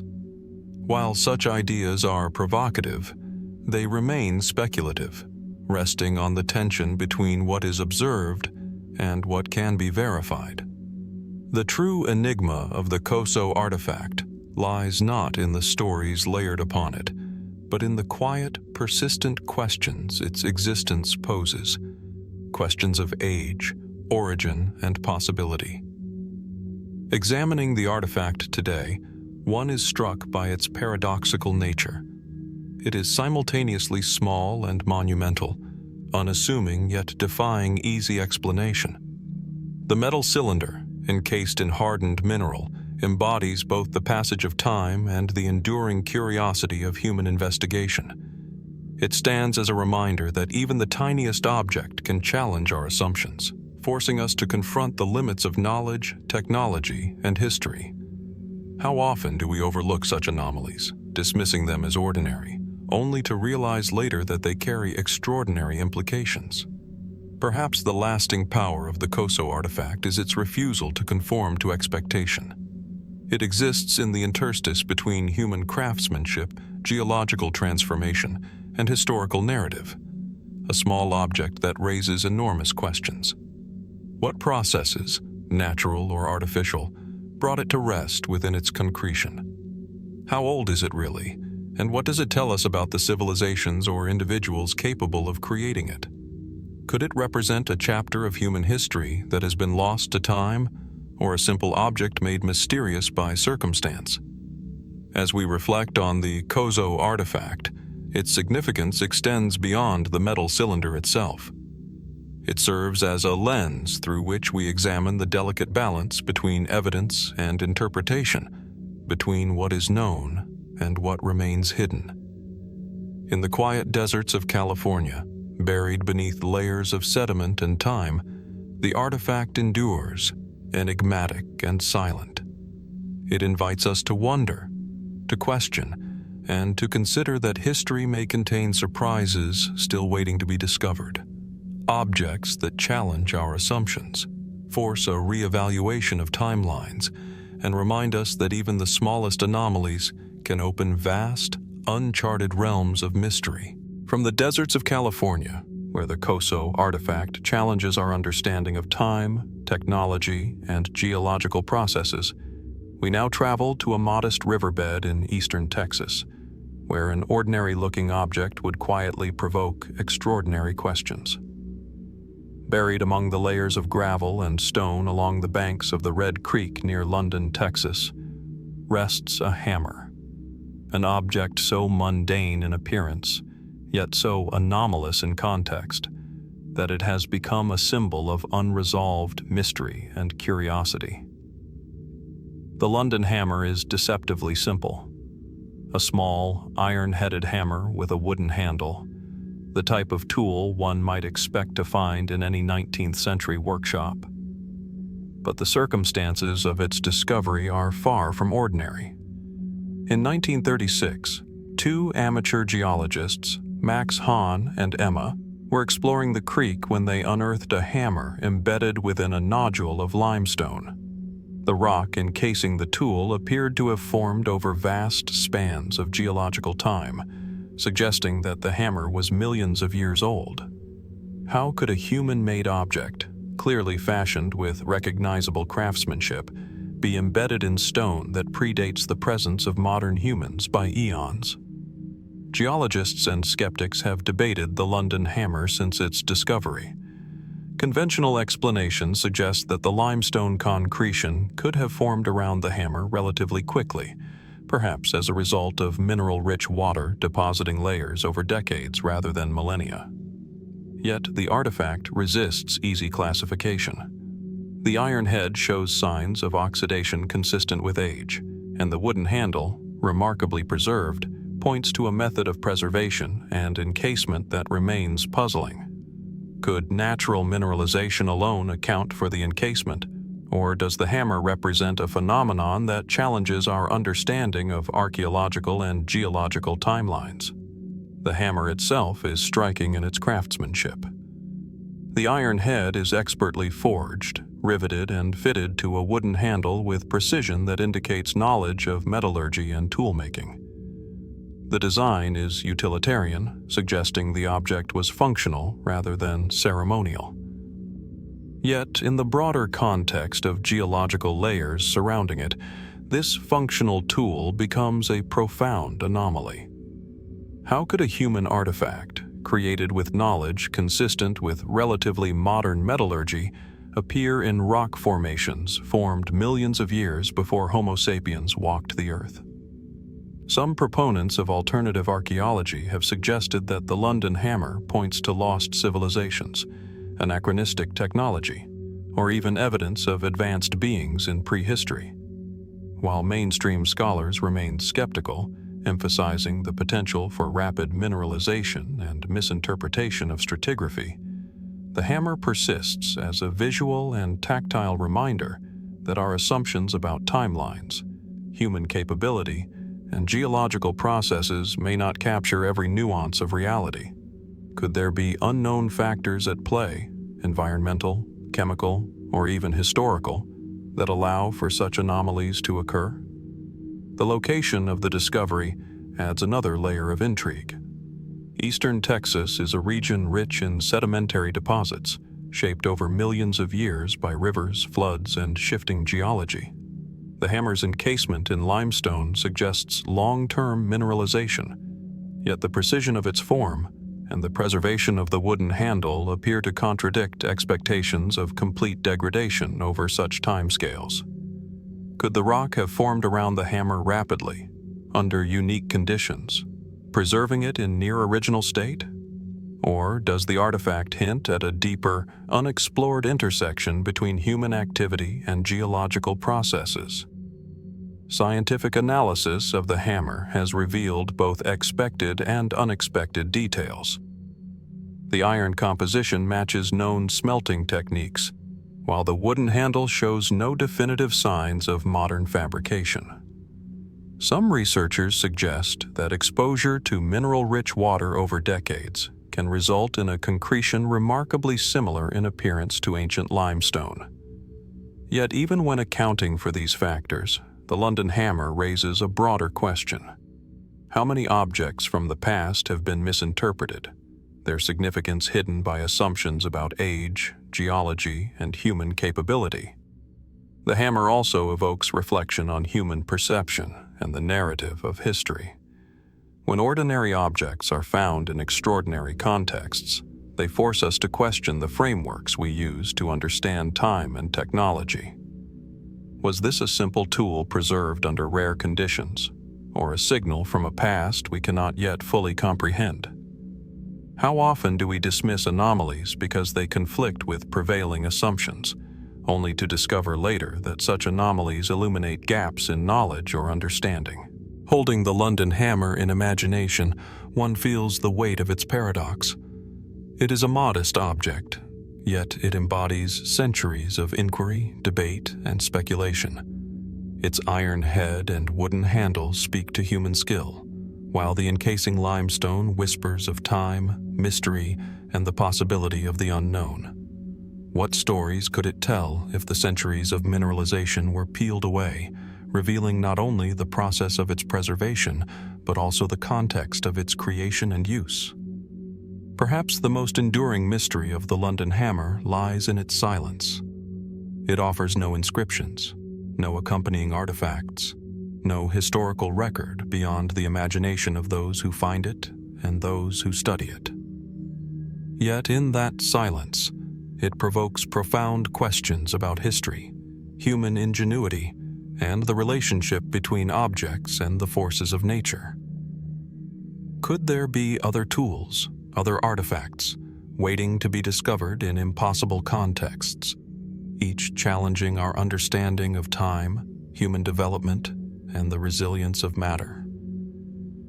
As we reflect on the London Hammer, we are reminded that history is not always linear, that evidence may exist outside conventional timelines, and that even the most familiar objects can contain extraordinary mysteries. Buried within the limestone along the banks of a quiet creek, the hammer endures as both a testament to human craftsmanship and a puzzle that refuses to be solved. Its presence invites contemplation, urging us to explore, question, and consider what else might lie hidden in the layers of the earth. Objects that challenge our assumptions and remind us that the past may be far stranger than we have ever imagined. From the quiet limestone encasing of the London Hammer, where human craftsmanship seems to defy the passage of geological time, we now turn to the clear, shallow waters of the Atlantic, where beneath the turquoise surface of the Bahamian Sea lies a formation that has fascinated divers, archaeologists, and adventurers for decades. Near the eastern shore of North Bimini Island, a submerged alignment of stones stretches across the sandy seabed, forming what has come to be known as the Bimini Road, a mysterious underwater pavement that continues to challenge our understanding of natural formations and ancient human activity. The Bimini Road is immediately striking. From above, the stones appear as if laid deliberately, forming long, parallel lines of blocks, some as much as several feet across. The seabed around them is relatively flat, and the stones themselves are partially buried in sand, their edges eroded by millennia of tides and currents. Divers describe an almost uncanny sense of order. The blocks align in ways that seem too regular to be purely natural, while the sheer scale of the formation hints at a monumental purpose, now lost to the depths. First discovered in 1968 by underwater explorer and researcher Garrett, the formation sparked immediate debate. Mainstream geology suggests the Bimini Road is a natural feature, the result of beach rock, a cemented limestone formed by the compaction of sand and shells over thousands of years. Under this explanation, the seemingly linear arrangement is a coincidence, a quirk of natural fracturing and erosion. Yet the visual impression of the formation, when seen in person, is undeniably evocative. Could these stones truly be shaped and aligned by natural processes, or is there something more deliberate hidden beneath the sand and currents? What adds to the enigma is the formation's apparent antiquity. If it is man-made, the Bimini Road would predate any known civilization in the Americas capable of maritime engineering on this scale. Its alignment hints at intentionality, lines forming right angles, perpendicular intersections, and blocks that appear carefully fitted together.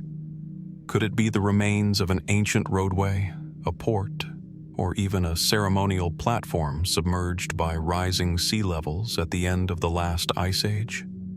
And if so, what civilization possessed the maritime knowledge, tools, and organization to construct such a formation thousands of years ago?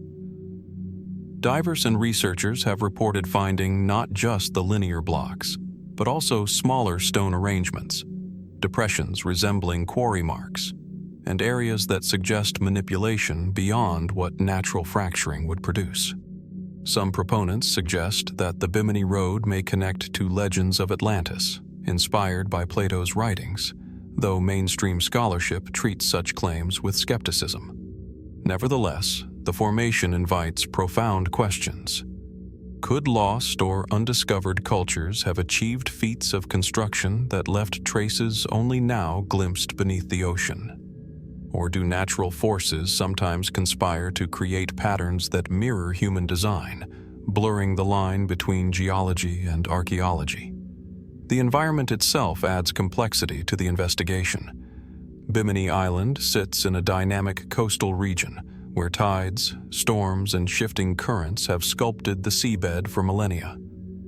Erosion, sediment deposition, and marine growth obscure the lines of the formation, making it difficult to study and interpret. Yet the endurance of the stones suggests a structure capable of withstanding the ceaseless forces of the sea, a characteristic that raises further questions. If natural, What geological processes could produce such apparent alignment with so much stability? If man-made, how did the builders adapt to a rising ocean? And why was such an effort undertaken in a location now submerged? Some researchers have noted additional anomalies near the Bimini Road. Isolated stones with chisel-like markings, depressions resembling foundations, and clusters of stones that appear unnaturally rectangular. These details, while subtle, invite speculation. Were they remnants of structures, tools of quarrying, or simply the result of natural fracturing enhanced by centuries of water movement? The evidence resists definitive interpretation, leaving the formation suspended between plausibility and mystery, a silent puzzle resting on the sandy seabed. The Bimini Road's allure lies as much in its visual impact as in the questions it provokes. Floating above the formation, divers often describe a strange sense of order, a geometric rhythm that seems to suggest purpose. The mind instinctively seeks meaning in patterns, yet in the case of Bimini, that search raises as many questions as it answers. Were these blocks part of a functional structure, a ceremonial site, or a marker of human ingenuity now lost beneath rising seas? Or is their alignment a quirk of geological chance, magnified by perspective and imagination? Perhaps the most compelling aspect of the Bimini Road is its invitation to wonder. Unlike artifacts that offer inscriptions, tools, or human remains to study, the formation speaks silently, conveying meaning only through its scale, arrangement, and endurance. It reminds us that not all evidence is obvious, that history can be hidden beneath layers of sand, sea, and time, waiting for those willing to look carefully and think critically about what lies beneath the surface. As the sun filters through the turquoise waters of the Bahamian Sea, illuminating the lines and angles of the submerged stones, the Bimini Road endures as a monument to mystery. Its purpose, origin, and creators remain unresolved, a silent challenge to assumptions about human history, natural processes, and the interplay between the two. What stories are buried beneath the sand, waiting to emerge? Could this formation, like the London Hammer and the Coso Artifact, be a reminder that our understanding of the past is incomplete? That beneath the oceans, deserts, and stone, traces of human ingenuity, ancient knowledge, or natural wonders await discovery? From the sunlit, submerged lines of the Bimini Road, where stone and sea intertwine to form a puzzle suspended in water, we now journey to the high plains of Bolivia, where a plateau near Lake Titicaca conceals one of the most extraordinary and confounding archaeological sites in the world, Puma Punku. Amid the windswept altiplano, massive stones lie scattered across the ground, their edges carved with astonishing precision, their sheer scale and geometric exactness defying conventional understanding of pre-Columbian construction. The site is immediately striking. Enormous blocks of andesite and red sandstone, some weighing over 100 tons, are arranged in terraces, platforms, and foundations that hint at an architectural complexity rarely associated with the era in which they were created. Many stones feature perfectly straight edges, right angles, and intricate interlocking designs that seem almost mechanical in nature. Channels, grooves, and drilled holes punctuate the surfaces, forming patterns and connectors that could, in theory, fit together like pieces of a colossal three-dimensional puzzle. Viewed from above, the layout suggests deliberate planning, an engineering mastery that evokes questions about knowledge, skill, and intent. Puma Punku is part of the larger Tiwanaku complex, a civilization that flourished near Lake Titicaca from roughly 500 to 900 CE. Yet even within this context, Puma Punku stands apart. The precision of its stonework, the size of the blocks, and the sophistication of its joints suggest technologies and techniques that remain poorly understood. How did the builders quarry, transport, and manipulate stones so massive with only the tools conventionally attributed to their culture? Stone hammers, wooden levers, and ropes. And how did they achieve cuts and angles so precise that modern engineers struggle to replicate them with similar materials?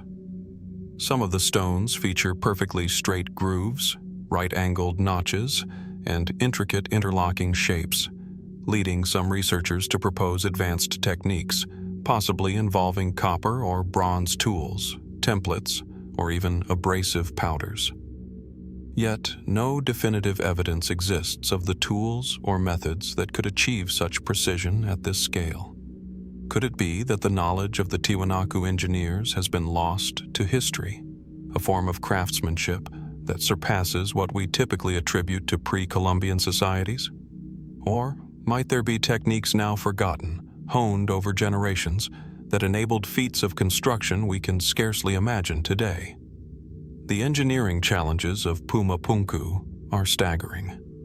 Transporting stones weighing tens of tons across uneven terrain would require ingenuity, coordination, and a deep understanding of physics. Some stones appear to have been cut with near-perfect uniformity, their joints so precise that gaps are often less than a millimeter wide. Interlocking features suggest an awareness of load distribution and stability, ensuring that massive platforms could endure the forces of gravity and seismic activity.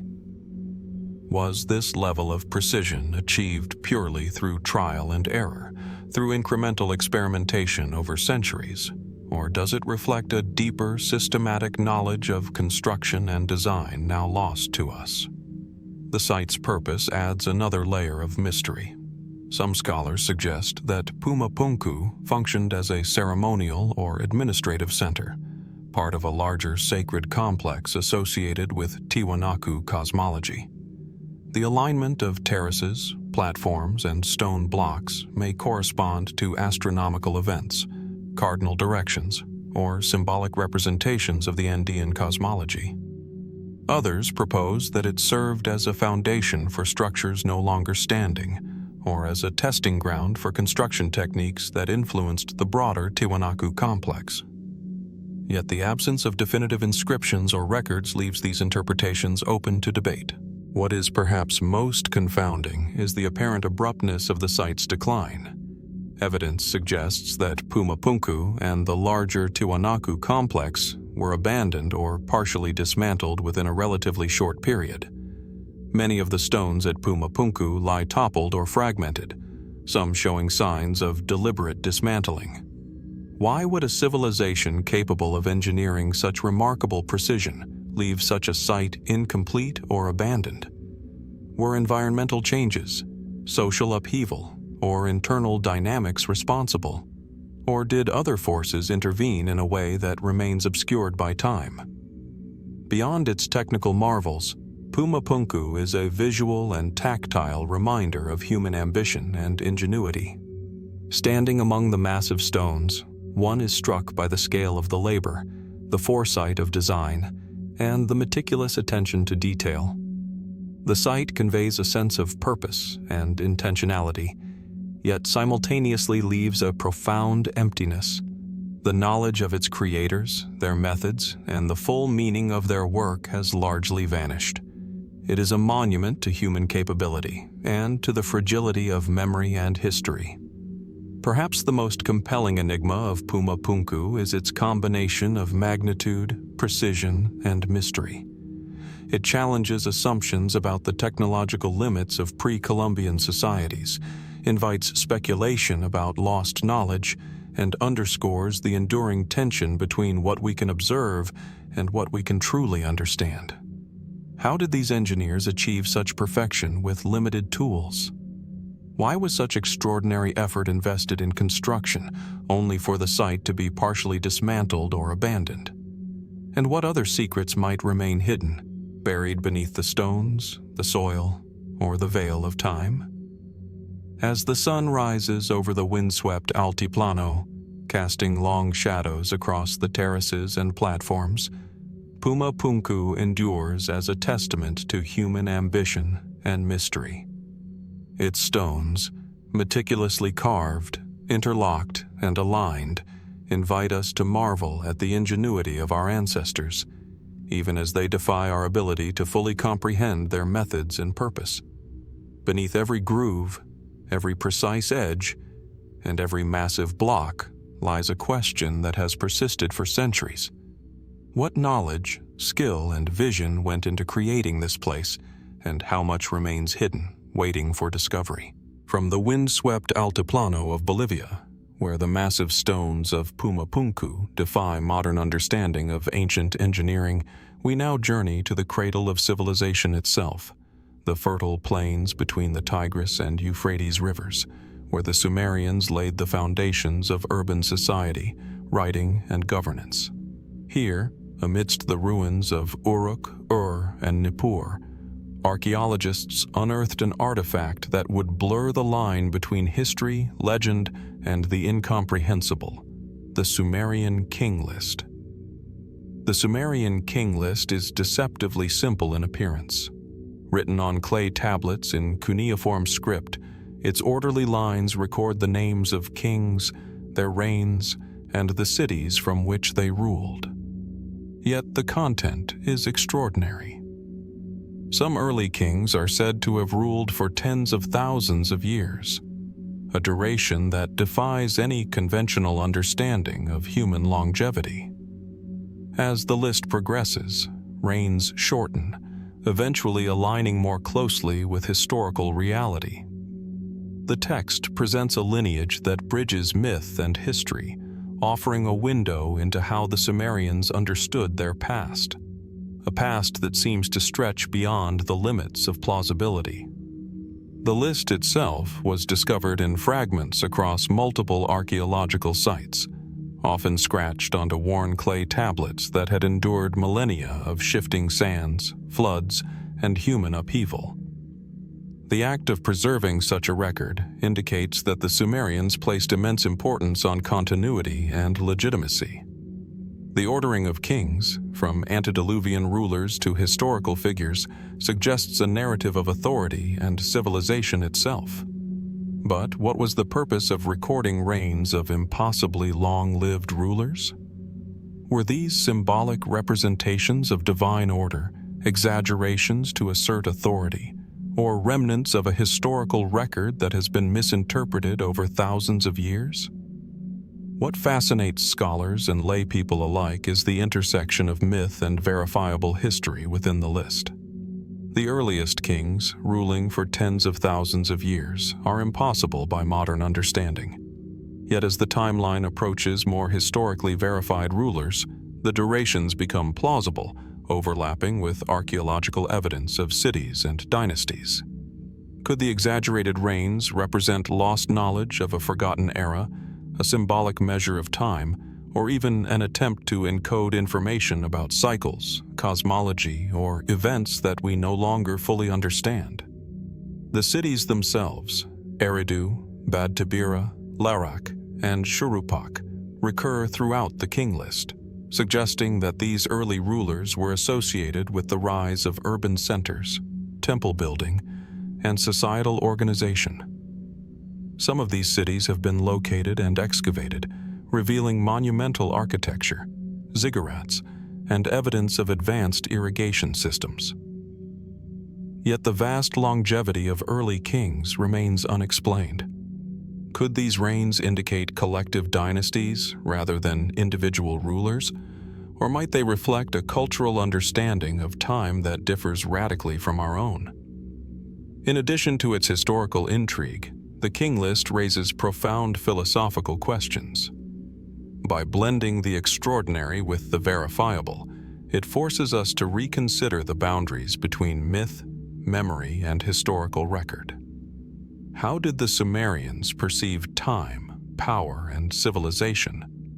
Were these impossible reigns an expression of divine favor, a method of asserting authority, or a coded record of events that modern historians cannot yet decipher? The answers remain elusive, and the tablets themselves offer no explicit explanation, only the data preserved in cuneiform ink awaiting interpretation. Some researchers have speculated that the king list might hint at lost knowledge, cataclysmic events, or even external influences shaping early Sumerian society. Could the long rains encode astronomical cycles, flood events, or cultural memory of prehistoric civilizations? While these ideas remain speculative, they underscore the profound impact of the artifact, a record that is both concrete and enigmatic, historical and mythological, ordinary in its material and extraordinary in its implications. The physicality of the tablets themselves is a reminder of the human effort required to preserve memory. Each tablet, meticulously inscribed with wedge-shaped cuneiform characters, speaks of the labor, precision, and reverence that the Sumerians invested in documenting their world. Unlike monumental stone structures that communicate through scale and design, these clay tablets communicate through detail, sequence, and narrative. They are portable, intimate, yet capable of conveying a vision of kingship, history, and civilization that stretches into the unimaginable. Perhaps the most compelling aspect of the Sumerian king list is its invitation to wonder. It is a text that exists between fact and legend, offering tantalizing glimpses of a past that may have been, and leaving vast spaces for interpretation. The impossibly long reigns challenge our assumptions about human history and perception, while the verifiable overlap with archaeological sites grounds it in reality. How much of early history remains obscured by legend, lost record-keeping, or gaps in our understanding of time? And what truths, buried beneath layers of sand, clay, and centuries of reinterpretation, might still await discovery? As the Mesopotamian plains stretch toward the horizon, where the Tigris and Euphrates converge in fertile delta, the king list endures as both artifact and enigma. Its rows of names and reigns invite us to consider not only the accomplishments of early civilization, but the mysteries that lie at the heart of human memory, storytelling, and the very recording of history itself. Could these records, inscribed so long ago, hint at lost knowledge or forgotten eras? And as we study them today, what lessons might they hold for our understanding of time, authority, and the enduring human desire to connect with a past that may never be fully known? From the fertile plains of Mesopotamia, where the Sumerian king list challenges our understanding of time, history, and myth, we now journey to the arid expanses of Egypt, to a tomb hidden in the cliffs of the ancient city of Dendera. Here, within the Temple of Hathor, lies an enigma carved into stone over 2 millennia ago, a set of reliefs that have ignited debate, speculation, and awe, the so-called Egyptian light bulb hieroglyphs. At first glance, the reliefs appear typical of the ornate symbolic carvings that adorn the walls of pharaonic temples. They depict gods, priests, and ritual scenes, rendered with the precision and elegance characteristic of Egyptian artistry. Yet, amidst the intricate imagery, there are curious depictions that stand out, a series of elongated, oval shapes, often supported by vertical stalks or cables, sometimes emitting lines or arcs that suggest illumination. To modernize, these reliefs evoke the unmistakable form of a light bulb, a technological artifact that seems impossible for a civilization thought to have relied solely on oil lamps and torches. The reliefs are part of the Dendera temple complex, built primarily during the Ptolemaic period, around 100 BCE. Scholars emphasize that the temple's carvings were intended as symbolic, religious, and cosmological illustrations. Traditional Egyptology interprets the so-called bulbs as representations of the lotus flower, the serpent, or other iconography associated with creation myths, fertility, and divine energy. Yet, the striking resemblance to modern incandescent shapes, the bulbous glass form, the filament-like serpentine line inside, and the supporting columns resembling electrical conduits, invites questions that go beyond standard interpretations. Some researchers have suggested that these images depict an abstract concept of divine energy, a visual metaphor for the power of the gods, channeled into the earthly realm by priests and temple machinery. Others, however, see the reliefs as potential evidence that ancient Egyptians possessed knowledge of electrical phenomena, or even devices capable of illumination beyond oil lamps. Could the ancients have harnessed some form of energy unknown to us? Or is this interpretation merely a projection of modern technology onto ancient art? The images themselves are silent, leaving only ambiguity and speculation. The hieroglyphs are not isolated. Surrounding the bulbs are depictions of snakes coiled inside the ovals, sometimes descending into vases or tubes, often connected to what appear to be pylons or columns. In traditional interpretations, these elements are symbolic representations of fertility, life force, or the divine essence of gods like Harsamtus and Hathor. Yet, to the casual observer, they evoke the image of electrical filaments, conducting energy from one place to another. Could these shapes have been purely symbolic? Or is there a lost layer of technological knowledge encoded in the reliefs, a knowledge that has faded from human memory? The mystery deepens when considering the practicalities. If the Egyptians had conceived of devices resembling light bulbs, how would they have generated power? Some proponents of alternative theories speculate on hidden batteries, simple electrochemical cells, or even harnessing natural electrical phenomena. Others suggest that the images are symbolic blueprints, abstract representations of energy flow, or metaphors for divine illumination rather than physical objects. Yet the precision and context of the carvings leave enough ambiguity to make such speculation tantalizing. The Dendera reliefs also offer a reminder of the sophistication of Egyptian knowledge. Temples were centers not only of worship, but of learning, observation, and engineering. Priests recorded astronomical events, constructed monumental architecture, and devised complex rituals designed to align with cosmic cycles. Could the bulb hieroglyphs reflect a practical understanding of energy, light, or chemistry encoded in symbolic form? Or do they represent the Egyptians' metaphysical concepts made tangible in stone? Beyond the question of technology, the Egyptian light bulb hieroglyphs provoke reflection on the nature of interpretation itself. Human curiosity often projects contemporary understanding onto ancient symbols, and yet sometimes these interpretations reveal the possibility that our ancestors may have known more than history has allowed us to assume. Are we witnessing metaphor, imagination, or an echo of forgotten science? The distinction is elusive, and the reliefs continue to captivate because they resist definitive explanation. Perhaps the true enigma of the Dendera carvings lies in their duality. They are both utterly familiar and profoundly alien, shapes recognizable to modern eyes, yet rooted in a culture whose worldview, technology, and symbolism we can only partially reconstruct. They invite questions not just about electricity, bulbs, or devices, but about the ways in which knowledge, art, and human ingenuity intersect across time. Did the Egyptians encode concepts we cannot yet decipher? Or are we simply seeing shadows of imagination cast by the lens of contemporary experience?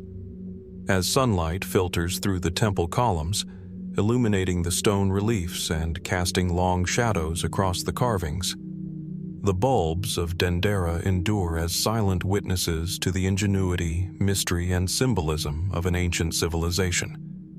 They provoke wonder, debate, and speculation, reminding us that even in the familiar world of ancient Egypt, there are corners of history that defy explanation. Could these carvings hint at forgotten technologies, lost rituals, or metaphysical truths? Or is their power purely symbolic, designed to illuminate the mind rather than the physical world? In either case, they remain a monument to human curiosity, a reminder that some mysteries endure precisely because they invite us to keep questioning, observing, and imagining what might still be hidden beneath the sands of time. From the silent stone reliefs of Dendera, where Egyptian hieroglyphs hint at forces and technologies beyond our conventional understanding, we now ascend to the rugged highlands above Cusco, Peru, where a fortress of monumental stones stands as a testament to human ingenuity, and perhaps to mysteries that defy explanation. Sacsayhuaman, with its zigzagging walls and colossal, interlocking blocks, dominates the landscape, a marvel of construction that continues to fascinate archaeologists, engineers, and visitors alike. Yet within these walls lies an anomaly that has prompted an additional layer of curiosity. Certain stones here exhibit unusual magnetic properties, an enigmatic feature that adds to the enduring puzzle of Sacsayhuaman. The fortress itself is breathtaking. Massive limestone and andesite blocks, some weighing upwards of 200 tons, are fitted together with such precision that even a blade cannot be inserted between them. The walls zigzag along the ridge, following contours of the hill with a grace that belies the sheer scale of the construction. Scholars recognize Sacsayhuaman as a ceremonial and military complex of the Inca, built to defend the capital of Cusco and to project power across the region. Yet, the discovery of magnetized stones within the walls introduces a subtle but profound enigma, one that challenges both engineering explanations and conventional archaeological interpretations. These magnetic stones, often composed of magnetite, show varying degrees of magnetization, with some blocks creating localized magnetic fields measurable with modern instruments. How and why were these stones selected, shaped, and positioned? Was their magnetic quality an intentional feature, utilized for purposes now lost to history, or a coincidental property of the rock sources chosen by Inca masons? Could the ancients have possessed an understanding of geomagnetic phenomena that is subtle, practical, and deeply integrated into their construction methods? The placement of these magnetic stones within Sacsayhuaman's walls adds to the intrigue. Some researchers have noted that the most strongly magnetized blocks occur in specific patterns or locations, suggesting intentional selection rather than random inclusion. Could these stones have been aligned to influence energy flow, ritual practices, or even the perception of the fortress by those who entered its courtyards and corridors?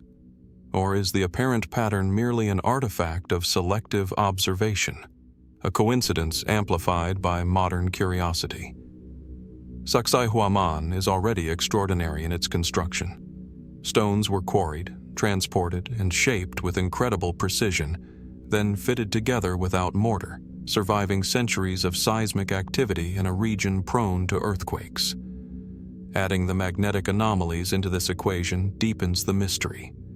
Did the Inca, intentionally or intuitively, incorporate stones with magnetic properties to serve symbolic, ceremonial, or perhaps practical purposes? Or did these properties emerge as a byproduct of the geological formations available to the builders, coincidentally adding another layer of wonder to the site?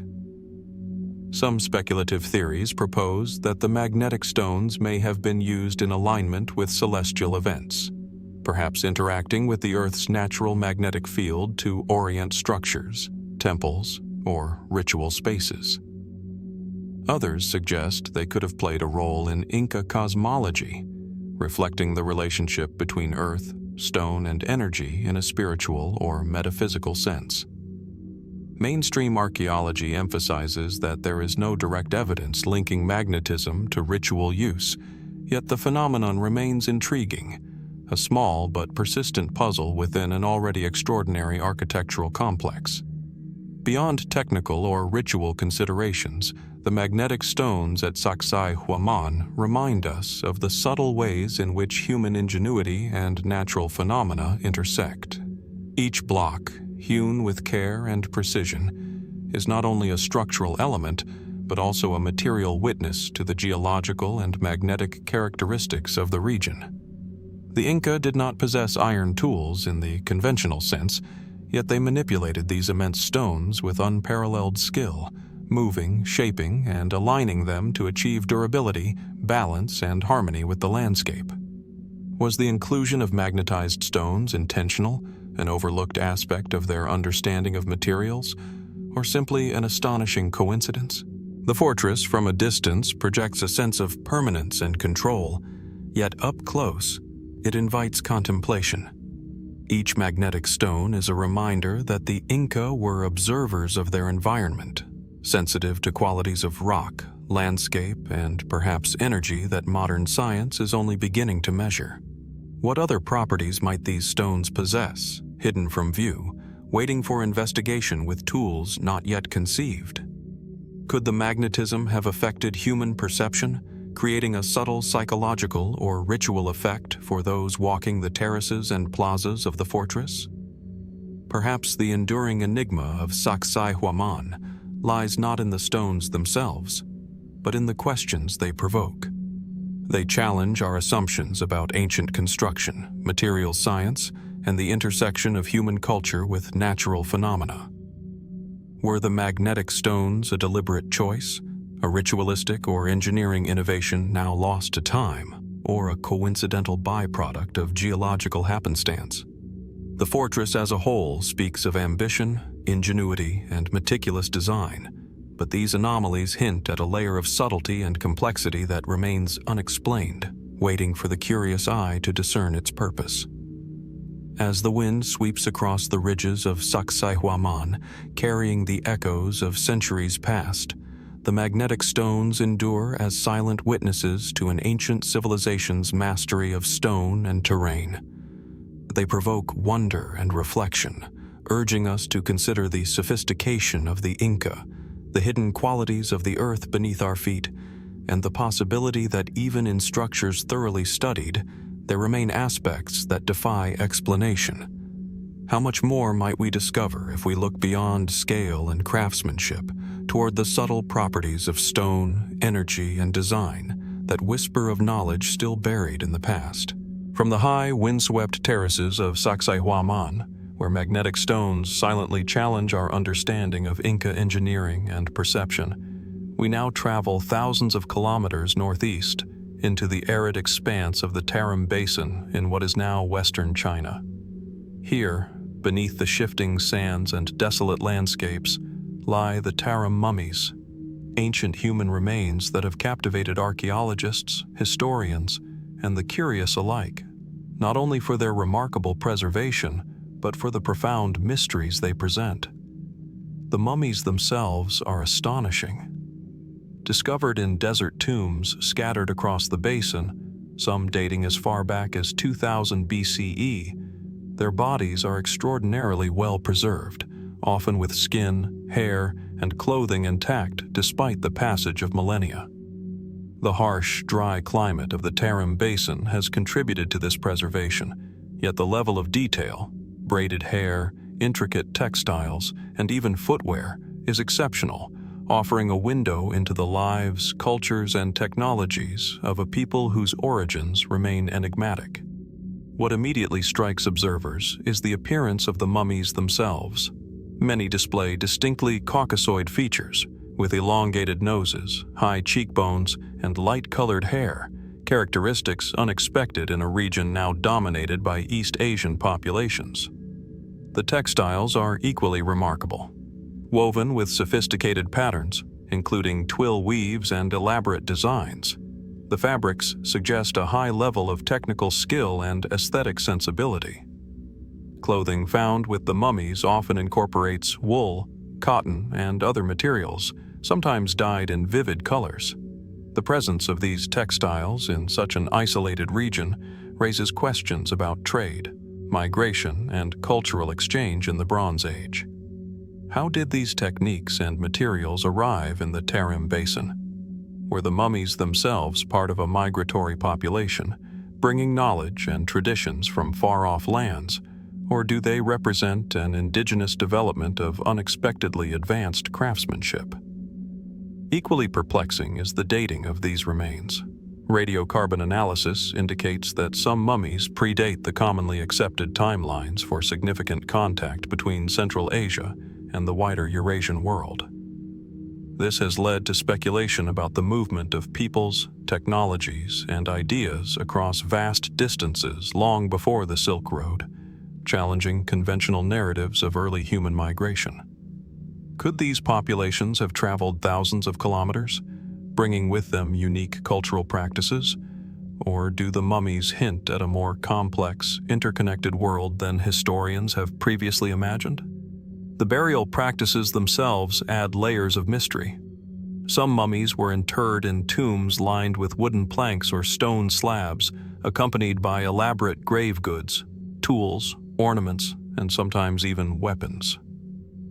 The careful placement of the bodies, often in fetal positions, along with the wealth of items included in the tombs, indicates ritual and symbolic considerations.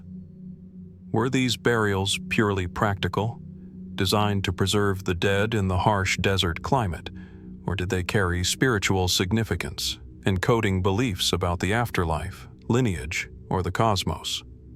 Beyond the anthropological and archaeological puzzles, the Tarim mummies evoke questions about genetics and cultural identity.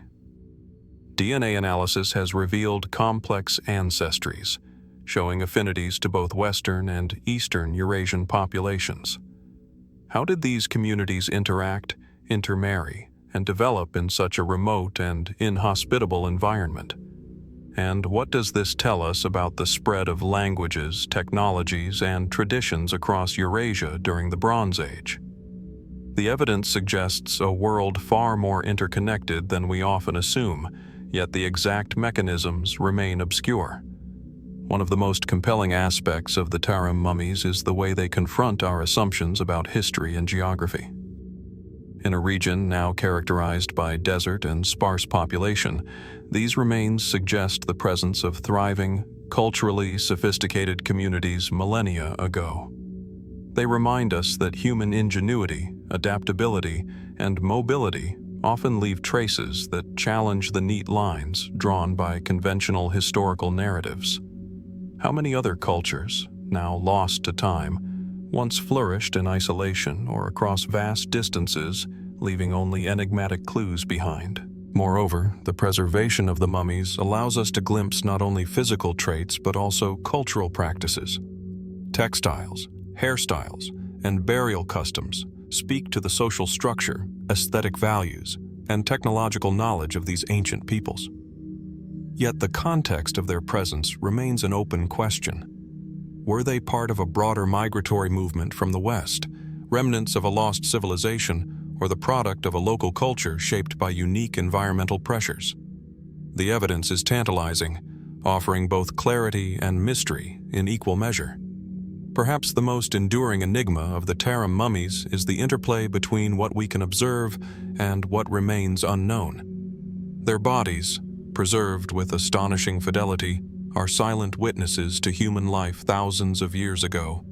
Yet the story of who these people were, how they lived, and why they were buried as they were, remains incomplete. They challenge our understanding of migration, technology, and identity, reminding us that even in well-studied regions, mysteries persist beneath the surface. As the sun sets over the desolate sands of the Tarim Basin, casting long shadows across ancient tombs, the mummies endure as a bridge between past and present, a testament to human adaptability, craftsmanship, and the mysteries that lie at the edges of our historical knowledge. They invite us to ponder questions that may never be fully answered. How did these people arrive in this remote desert? What knowledge, culture, and skills did they carry with them? And what other traces of humanity's unexpected journeys remain hidden, waiting for discovery beneath the sands of time? From the windswept deserts of the Tarim Basin, where the mummified remains of ancient peoples challenge our understanding of human migration and cultural exchange, we now journey across the Pacific to the arid plains of southern Peru. Here, in the Nazca Desert, stretches one of the most enigmatic and visually stunning archaeological mysteries in the world. The Nazca Lines. From the ground, the desert appears flat and unassuming, a vast expanse of reddish-brown earth punctuated by occasional rock formations and scrub vegetation. Yet from the air, an entirely different world is revealed. a canvas of monumental designs etched into the earth with astonishing precision. Geoglyphs depicting birds, monkeys, spiders, and geometric shapes stretch hundreds of meters across the desert floor. Straight lines extend for kilometers, intersecting in seemingly deliberate patterns, while spirals, trapezoids, and other geometric formations create an almost cosmic network, comprehensible only from a height. The Nazca lines date to between 500 BCE and 500 CE, carved by the Nazca culture, a civilization known for its sophisticated pottery, textiles, and water management systems.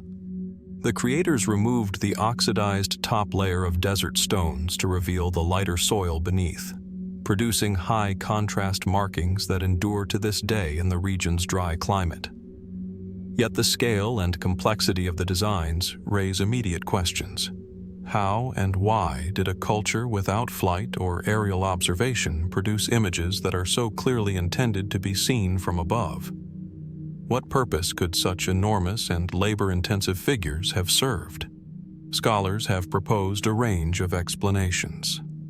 Many suggest that the geoglyphs had ritual or astronomical significance, functioning as part of religious ceremonies linked to water, fertility, or celestial events. Some lines align with solstices or astronomical markers, hinting at a sophisticated understanding of the movements of the sun, moon, and stars. Others propose that the designs served as pilgrimage pathways, guiding participants through sacred landscapes in ceremonial processions. Yet none of these explanations fully account for the sheer scale, precision, and variety of the figures. The animal and geometric forms themselves are striking in their clarity and composition. The hummingbird, for example, stretches nearly 100 meters from beak to tail, with every curve and angle meticulously proportioned. The spider, monkey, and condor are similarly vast, their features simplified yet unmistakably recognizable. Some lines traverse uneven terrain, ascending hillsides or skirting ridges, requiring meticulous planning and engineering to maintain straightness and proportion. How did the Nazca achieve such precision without modern surveying tools or aerial perspectives? Did they employ sophisticated measurement techniques lost to history? Or was there an intuitive knowledge honed over generations that enabled them to translate ground plans into monumental designs? Beyond technical questions, the purpose of the Nazca lines remains shrouded in mystery. Were they a form of communication with the gods, a message intended for the skies? Could they have served as territorial markers, guiding travelers or delineating sacred spaces? Or might the lines have had multiple overlapping meanings, understood only by the Nazca themselves, whose symbolic and ritual worldview is partially obscured by time? Even today, the desert keeps many answers hidden, allowing us only fleeting glimpses into a world that no longer exists. Some more speculative theories have suggested that the Nazca lines were designed to be seen by visitors from the heavens, whether divine beings or extraterrestrial observers, though such ideas remain controversial and unsupported by direct evidence. Still, the aerial perspective undeniably transforms the experience of the geoglyphs, suggesting that the creators either imagined a vantage point beyond human reach or relied on some form of scaffolding, observation, or symbolic mapping that remains unknown. The endurance of the lines is also remarkable. For over a millennium, they have withstood wind, rain, and erosion, their simplicity and subtlety aiding preservation. Unlike monumental stone structures that resist the elements by sheer mass, the Nazca lines rely on minimal contrast and careful placement, demonstrating a profound understanding of materials, environment, and permanence. This adds another layer to the mystery. The Nazca not only created art on an unprecedented scale, but did so in a manner optimized for endurance, ensuring that their work would outlast generations. Standing on the desert floor today, one can trace the edges of lines and curves, but the full grandeur of the geoglyphs is almost impossible to grasp without flight. This perspective gap is part of what has fueled fascination for centuries, drawing archaeologists, pilots, and visitors to the region in search of insight. How did a culture so intricately connected to the land conceive and execute designs that seem to exist for observation from the sky? What knowledge, ritual, or imagination guided their hands as they etched these enduring symbols into the earth?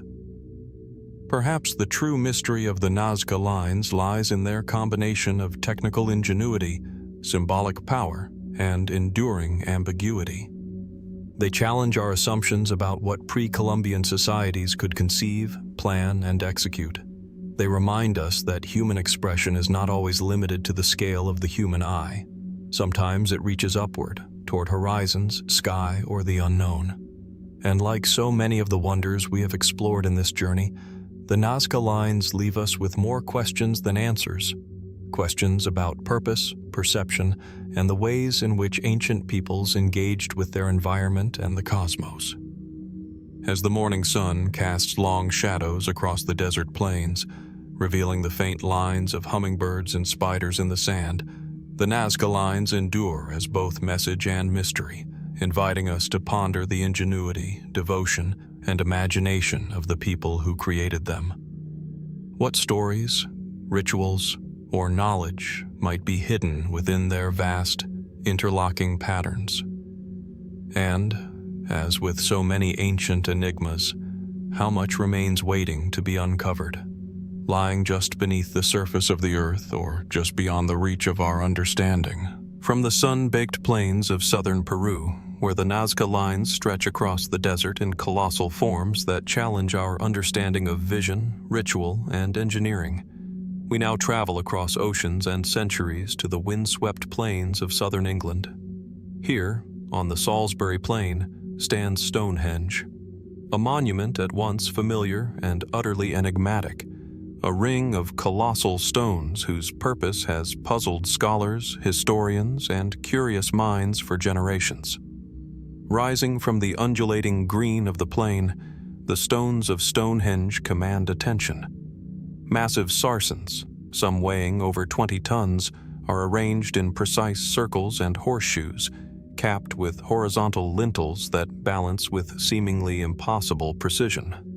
Smaller bluestones, transported from over 200 kilometers away in Wales, punctuate the arrangement, suggesting a monumental effort in quarrying, transport, and assembly.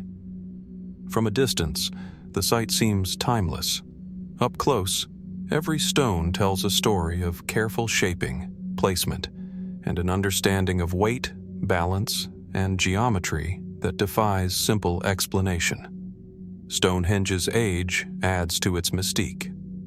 Archaeologists date the initial construction of the circular earthworks and timber structures to around 3100 BCE, with the iconic stone circles erected between 2500 and 2000 BCE.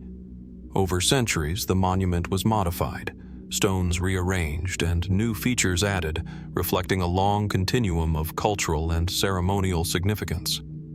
Yet, despite decades of study, the fundamental question remains: why was Stonehenge built, and what did it mean to the people who devoted immense labor to its creation? Traditional interpretations emphasize ritual and celestial alignment.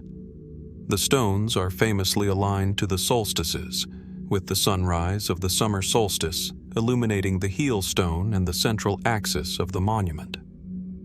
Scholars suggest this alignment may have had practical purposes, marking seasonal changes crucial for agriculture, or spiritual significance, symbolizing the cycle of life, death, and rebirth.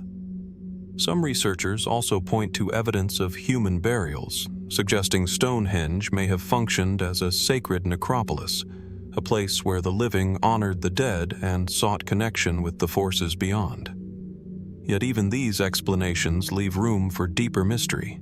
The sheer scale of construction, the precision of the stone shaping and placement, and the long distances over which materials were transported hint at a society with knowledge, organization, and motivation far exceeding what we often assume for Neolithic peoples. How did they manage such feats without wheeled transport, draft animals, or modern tools? And why dedicate such immense effort to a monument whose full function remains elusive, even after thousands of years? Speculative theories abound, reflecting the challenge of interpreting a site so layered in history and symbolism. Some suggest Stonehenge was a center of astronomical observation, a prehistoric observatory tracking not just solstices but lunar cycles, eclipses, and other celestial phenomena. Others propose that the monument functioned as a site for ritual healing, perhaps connected to the perceived magical properties of the bluestones, which may have been transported from faraway quarries specifically for their symbolic or energetic significance. More fringe ideas propose that Stonehenge served as a repository of ancient knowledge, a site for initiation into esoteric wisdom, or even a location of contact with forces beyond human comprehension. The monument itself seems designed to inspire reflection and awe. Each stone is shaped, positioned, and interlocked with a sophistication that suggests both technical skill and symbolic intention. The sarsens form a sturdy frame. The lintels connect with mortise and tenon joints, a technique that ensures stability across millennia. The bluestones, arranged with apparent deliberation, seem to create a dialogue with the surrounding landscape, incorporating natural contours, sightlines, and the horizon itself into the monument's design. Was every placement intentional? Did the builders encode meaning into the relative positions of the stones in ways that modern observers struggle to decode? Stonehenge also raises questions about the people who built it. Who were they? And what motivated them to undertake such a monumental task? What spiritual, cultural, or practical imperatives could inspire communities to transport massive stones across valleys, rivers, and hills, and arrange them with exacting precision? The labor, coordination, and knowledge required suggest a society capable of sophisticated planning, yet the details of their social structure, beliefs, and technological capabilities remain largely hidden. Perhaps the most compelling aspect of Stonehenge is its enduring duality. It is both monumental and intimate, scientific and spiritual, practical and symbolic. It functions simultaneously as a calendar, a ceremonial space, a memorial, and a mystery. Visitors, scholars, and locals alike report a sense of awe, a recognition that this is a place deliberately designed to impress, inspire, and endure. And yet, despite millennia of study, its full story remains unwritten, leaving open questions that continue to draw human curiosity. As sunlight sweeps across the Salisbury Plain, illuminating the stones and casting long shadows across their surfaces, Stonehenge stands as a testament to human ingenuity, persistence, and the enduring power of mystery. It invites reflection not only on the capabilities of our ancestors, but on the nature of purpose itself. How vision, labor, and belief can converge to create something that transcends its time. What secrets lie embedded in the stones, in their alignment with the sun and stars, in the subtle relationships between sarsens and bluestones? And what might we yet discover about the society that dared to shape the land itself into a monument that continues to confound, inspire, and captivate the human imagination? From the windswept plains of Salisbury, where Stonehenge rises as a monumental testament to human ingenuity and ritual, we now journey eastward to the quiet fields of central France, near the village of Glozel. Here, in the early 20th century, an archaeological discovery would ignite controversy and intrigue that persists to this day: the unearthing of the Glozel Tablets.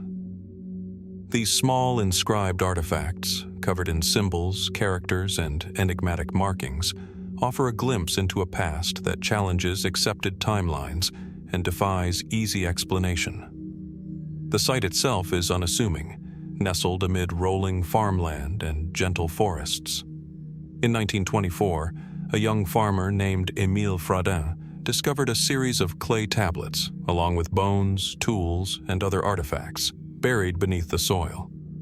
At first glance, the objects seemed ordinary, perhaps relics of a local settlement. But closer inspection revealed something far stranger. The tablets bore inscriptions that resembled a writing system, seemingly sophisticated and unlike anything previously found in the region. Lines, dots, and geometric shapes formed sequences that appeared deliberate, structured, and potentially meaningful, suggesting a lost form of communication from a culture long forgotten. The Glozel Tablets were immediately controversial. Mainstream archaeologists struggled to situate them within known historical frameworks. Some initial analyses suggested a medieval origin, while others argued for a prehistoric date, possibly as early as 3000 BCE. Radiocarbon dating conducted later produced conflicting results, with some samples appearing ancient, others much more recent. This uncertainty, combined with the unusual symbols themselves, fueled a heated debate. Were the tablets genuine remnants of a lost civilization, or clever forgeries, products of modern invention designed to deceive? The inscriptions themselves are mesmerizing. Some resemble pictographs, abstract lines, or even alphabetic elements, while others suggest numerical or calendrical patterns. Certain tablets contain repeated sequences, hinting at structured communication, while others appear almost ceremonial, as if recording rituals, genealogies, or astronomical observations. Attempts to decipher the symbols have produced tantalizing but inconclusive results. Could they represent a local culture's attempt at written language long before the development of recognized alphabets, or do they encode ideas, stories, or systems that remain beyond our comprehension? Adding to the enigma, the context of the discovery raises further questions. Alongside the tablets, excavators found ceramic vessels, stone tools, and human remains, suggesting that the site may have been more than a mere habitation. It could have been a ceremonial complex, a burial site, or a repository of knowledge. Yet the stratigraphy of the site was complicated, and some items appeared out of sequence, creating ambiguities about the precise chronology and cultural affiliation of the artifacts. Were the tablets part of a continuous cultural tradition, or isolated objects produced in an experimental or transitional phase of human development? Speculation surrounding the Glozel Tablets has often veered into the fringe.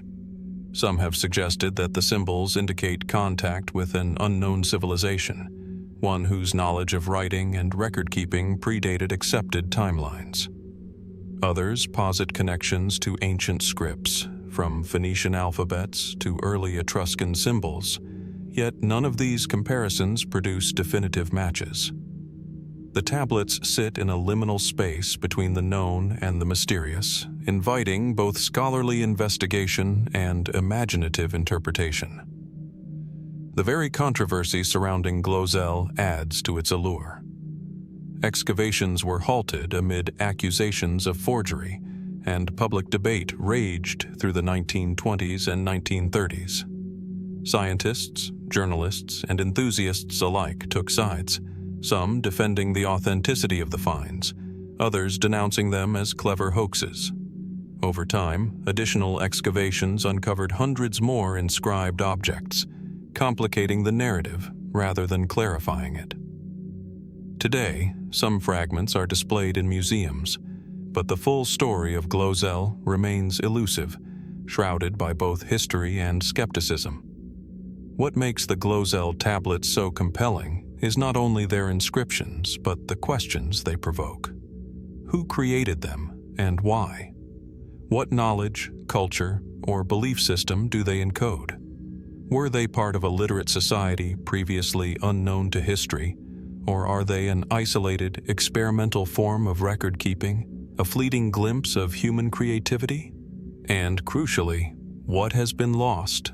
Texts, traditions, and knowledge that have vanished along with the civilization that produced these artifacts? The tablets also challenge our assumptions about the evolution of writing and record-keeping in Europe.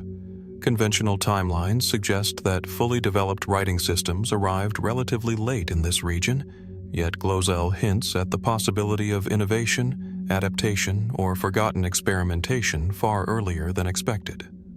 Could the site represent an independent invention of written symbols, parallel to developments in Mesopotamia, Egypt, or the Indus Valley? Or might it indicate a broader network of cultural exchange stretching across continents, leaving traces that modern scholarship has only begun to trace? As the afternoon sun filters through the French countryside, illuminating the fragments of clay that once rested underground for millennia, the Glozel Tablets endure as silent witnesses to a past both tantalizingly close and maddeningly elusive. They invite reflection not just on the people who inscribed them, but on the nature of history itself, the gaps, ambiguities, and hidden narratives that shape our understanding of humanity's journey. How much remains undiscovered, lying beneath the earth, waiting to challenge what we think we know? And how many voices from the distant past continue to speak to us through these enigmatic signs, urging us to listen, interpret, and wonder? From the quiet fields of Glozel, where clay tablets inscribed with enigmatic symbols challenge our understanding of Europe's prehistoric cultures, we now turn to the far reaches of the Roman Empire, where a far more geometric mystery awaits, one that has puzzled archaeologists for centuries: the Roman Dodecahedrons. These small, hollow, 12-sided objects, often cast in bronze or fashioned from stone, have been found scattered across the northern and western provinces of the empire, from Gaul to the Danube, yet their purpose remains entirely unclear.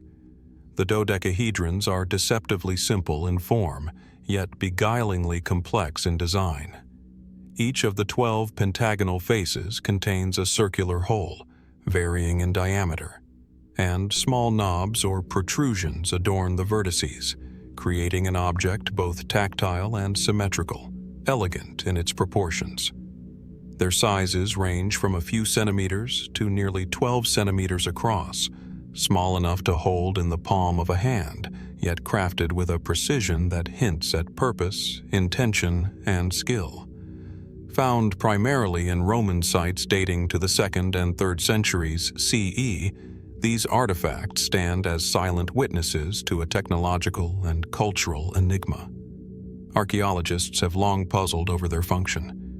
The Roman world left behind a wealth of texts, inscriptions, and engineering marvels, yet the dodecahedrons appear absent from any written record.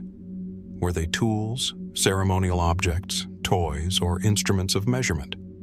Some early theories suggested they might be candlestick holders, given their hollow interiors and evenly spaced holes. Others propose that they functioned as dice or gaming devices, though their irregular hole sizes and uneven distribution of weight complicate such explanations. Could they have been a form of ritual object used in ceremonies, or even a symbol of status among certain military or civic groups? The distribution of the artifacts adds to the mystery. Dodecahedrons are most commonly found along the borders of the Roman Empire, Gaul, Germania, and the Danube regions, but rarely in the urban centers of Rome itself. This peripheral concentration raises questions about cultural variation, regional practices, or specialized uses that might have been specific to frontier communities. Were these objects tools for surveying, assisting in construction or agriculture? Some suggest they may have served as devices for calculating the optimal sowing of seeds, or for astronomical observation, though there is little evidence to confirm such functions. The geometric sophistication of the dodecahedrons is striking. The regularity of the 12 pentagonal faces, combined with the variation in hole size, indicates careful planning and execution. Some modern researchers have noted that when held and rotated, the object could align with specific measurements or angles, hinting at potential use in gauging distances or calibrating instruments. Yet, no definitive methodology has been documented, and the object's hollow interiors remain a puzzle. Were they designed to be lightweight for portability or hollow to serve a function now lost to history? Speculation has occasionally taken the dodecahedrons into the realm of the extraordinary. Fringe theories suggest they may have been ritual tools, possibly connected to esoteric practices, divination, or even early forms of scientific experimentation lost to time. Some enthusiasts propose that the objects could have been used for knitting, specifically for creating gloves or textiles with complex patterns, based on the arrangement and size of the holes. While such theories are imaginative, they underscore the profound uncertainty surrounding these artifacts and the challenge of interpreting objects from a culture that left no written explanation. One of the most compelling aspects of the Roman dodecahedrons is the way they straddle the line between utility and mystery. Unlike monumental structures or inscriptions, which offer clues about their creator's intentions, these small objects seem deliberately private, intimate, and carefully engineered. They invite tactile engagement, yet yield no answers, no inscriptions, and no context beyond their immediate presence in the soil. Each discovery reignites curiosity, prompting archaeologists to re-examine not only the objects themselves, but the social and technological worlds in which they existed. The materials and craftsmanship also hint at significance. Many dodecahedrons are cast in bronze, a valuable material in the Roman world, suggesting they were not disposable or trivial. Their precise shaping and careful finishing indicate that they were created with care, possibly for specialized purposes or for individuals of status.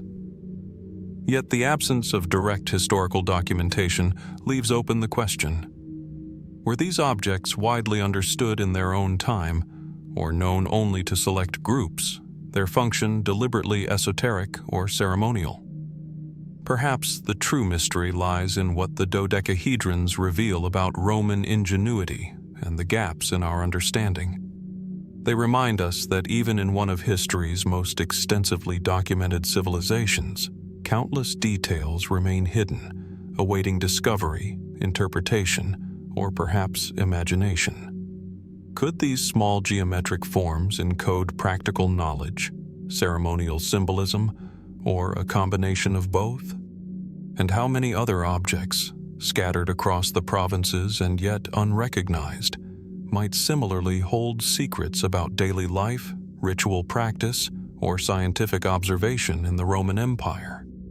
As the sunlight glints off surviving bronze dodecahedrons, their shadows revealing 12-sided symmetry and perforated mystery, we are left with the enduring impression of a culture capable of precision, creativity, and subtlety, yet whose intentions, at least in this instance, have been lost to time. What did these objects mean to the people who carried them, crafted them, and perhaps used them in ways we can scarcely imagine? And what remains buried, either physically or in historical silence, waiting to illuminate the unknown aspects of human ingenuity? As we leave behind the echoes of ancient enigmas scattered across the desert sands and forgotten ruins, our journey turns toward the towering Andes of South America, a land where stone seems to breathe and time itself appears to linger. Here, in the shadow of the mighty Huayna Picchu, lies a place few have seen closely, and fewer still have truly understood: the Temple of the Moon. Hidden on the slopes of Peru's sacred mountains, the Temple of the Moon is unlike any other site surrounding Machu Picchu. At first glance, it seems almost humble, just a cave, a hollow carved into the mountain's side. But step closer, and you begin to see the artistry of a vanished civilization etched into the living rock itself.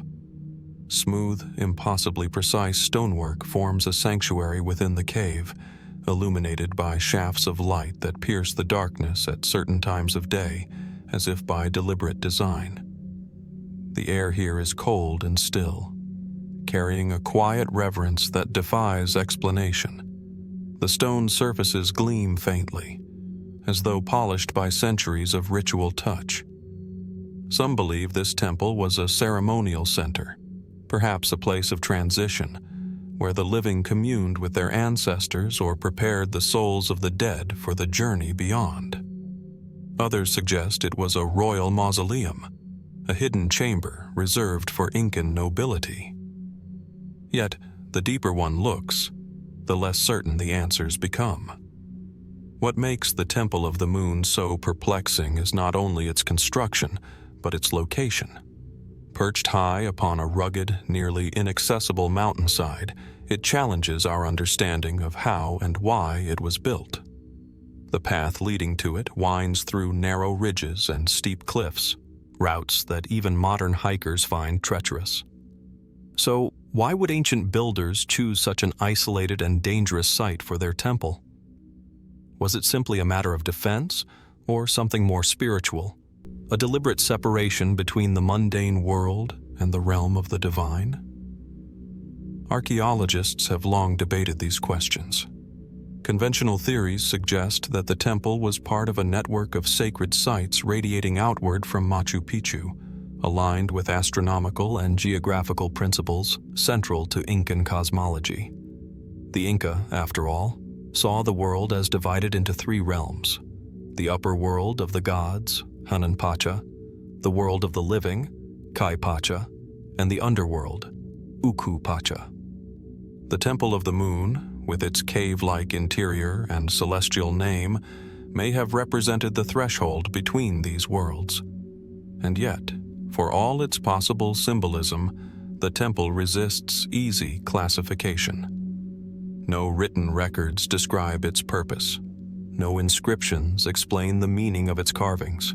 What remains are the stones themselves, and the silent mountain that cradles them. In the dim light, one can see niches carved with geometric precision, perhaps once holding offerings or sacred idols. At the heart of the chamber stands a massive stone altar, sculpted directly from the mountain. It is smooth, cold, and strangely perfect, as if shaped not by hand, but by an art form lost to time. Some researchers note the uncanny similarity between the stonework here and that found in other enigmatic sites across the Andes, Sacsayhuaman, Ollantaytambo, and the fortress of Cusco itself. The same precision, the same unyielding mastery over granite and andesite. The same unanswered question: how? Modern tools would struggle to reproduce such exactness in such an unforgiving environment. The stones appear as if molded, not carved. Edges meet with the precision of machined metal, yet no trace of chisel marks can be found. The Inca, it is said, worked stone through patience, percussion, and friction. But the perfection seen here continues to challenge that narrative. Some suggest a more pragmatic explanation. Perhaps these were master artisans, using techniques that have simply been lost. Methods combining hammering, heating, and cooling to fracture rock cleanly, followed by endless polishing. It's a plausible idea, one grounded in the incredible dedication of ancient Andean builders. But others sense something more elusive. Could the Temple of the Moon predate the Inca themselves? Could they, as with other sites in Peru, have inherited a sacred structure already ancient in their own time, refashioning it into their spiritual landscape? Local legends whisper of an earlier people, the Viracochas, beings of immense knowledge who taught the Inca to work the stones. Whether these were human teachers, mythologized ancestors, or something beyond understanding, no one can say. The stories persist, handed down through generations, never proven, never forgotten. When sunlight strikes the entrance of the temple at dawn, the effect is haunting. A single beam pierces the darkness, illuminating the central altar as though awakening the mountain itself. This interplay of light and stone suggests astronomical awareness. Perhaps the site was aligned to track solstices or equinoxes, symbolizing cycles of death and rebirth. Yet, despite careful measurements, researchers have found no consistent pattern of solar alignment. Some argue the light's effect may be coincidental, others that we have simply lost the key to decoding it. The Inca, after all, saw sacred meaning not only in celestial events, but in the living earth itself. Mountains, rivers, and caves were all infused with spirit, the Apus and Wakas, and the Temple of the Moon, resting within the mountain's embrace, may have been both shrine and portal. Even its name invites mystery. The Temple of the Moon. Was it ever called that by the Inca? Or is it a title bestowed by later explorers seeking poetry in the unknown? No inscription names it. No record confirms lunar worship here. And yet, the name feels right, fitting the soft, silvered quiet of the cave, the sense of reflection and hidden power. Perhaps it was less about the moon itself and more about what the moon represents: cycles, transformation, renewal, and mystery. In Incan cosmology, the moon goddess Mama Quilla was the protector of women, time, and fertility. Could this temple have been a place where her priestesses gathered, performing rites beneath the glow of the Andean night? Or was its true purpose something altogether different? Something we can no longer imagine through the lens of our modern understanding. Visitors who reach the site today often describe a sensation that is difficult to put into words: a deep, resonant silence, a feeling of being watched, or perhaps remembered, by the mountain. Scientists may call it suggestion, the power of environment and expectation. Others might call it the presence of something sacred. But as the mist rises and the last light fades across the valley, one cannot help but wonder: who carved this sanctuary in the heart of the Andes? What rituals once echoed through its hollow stone chamber?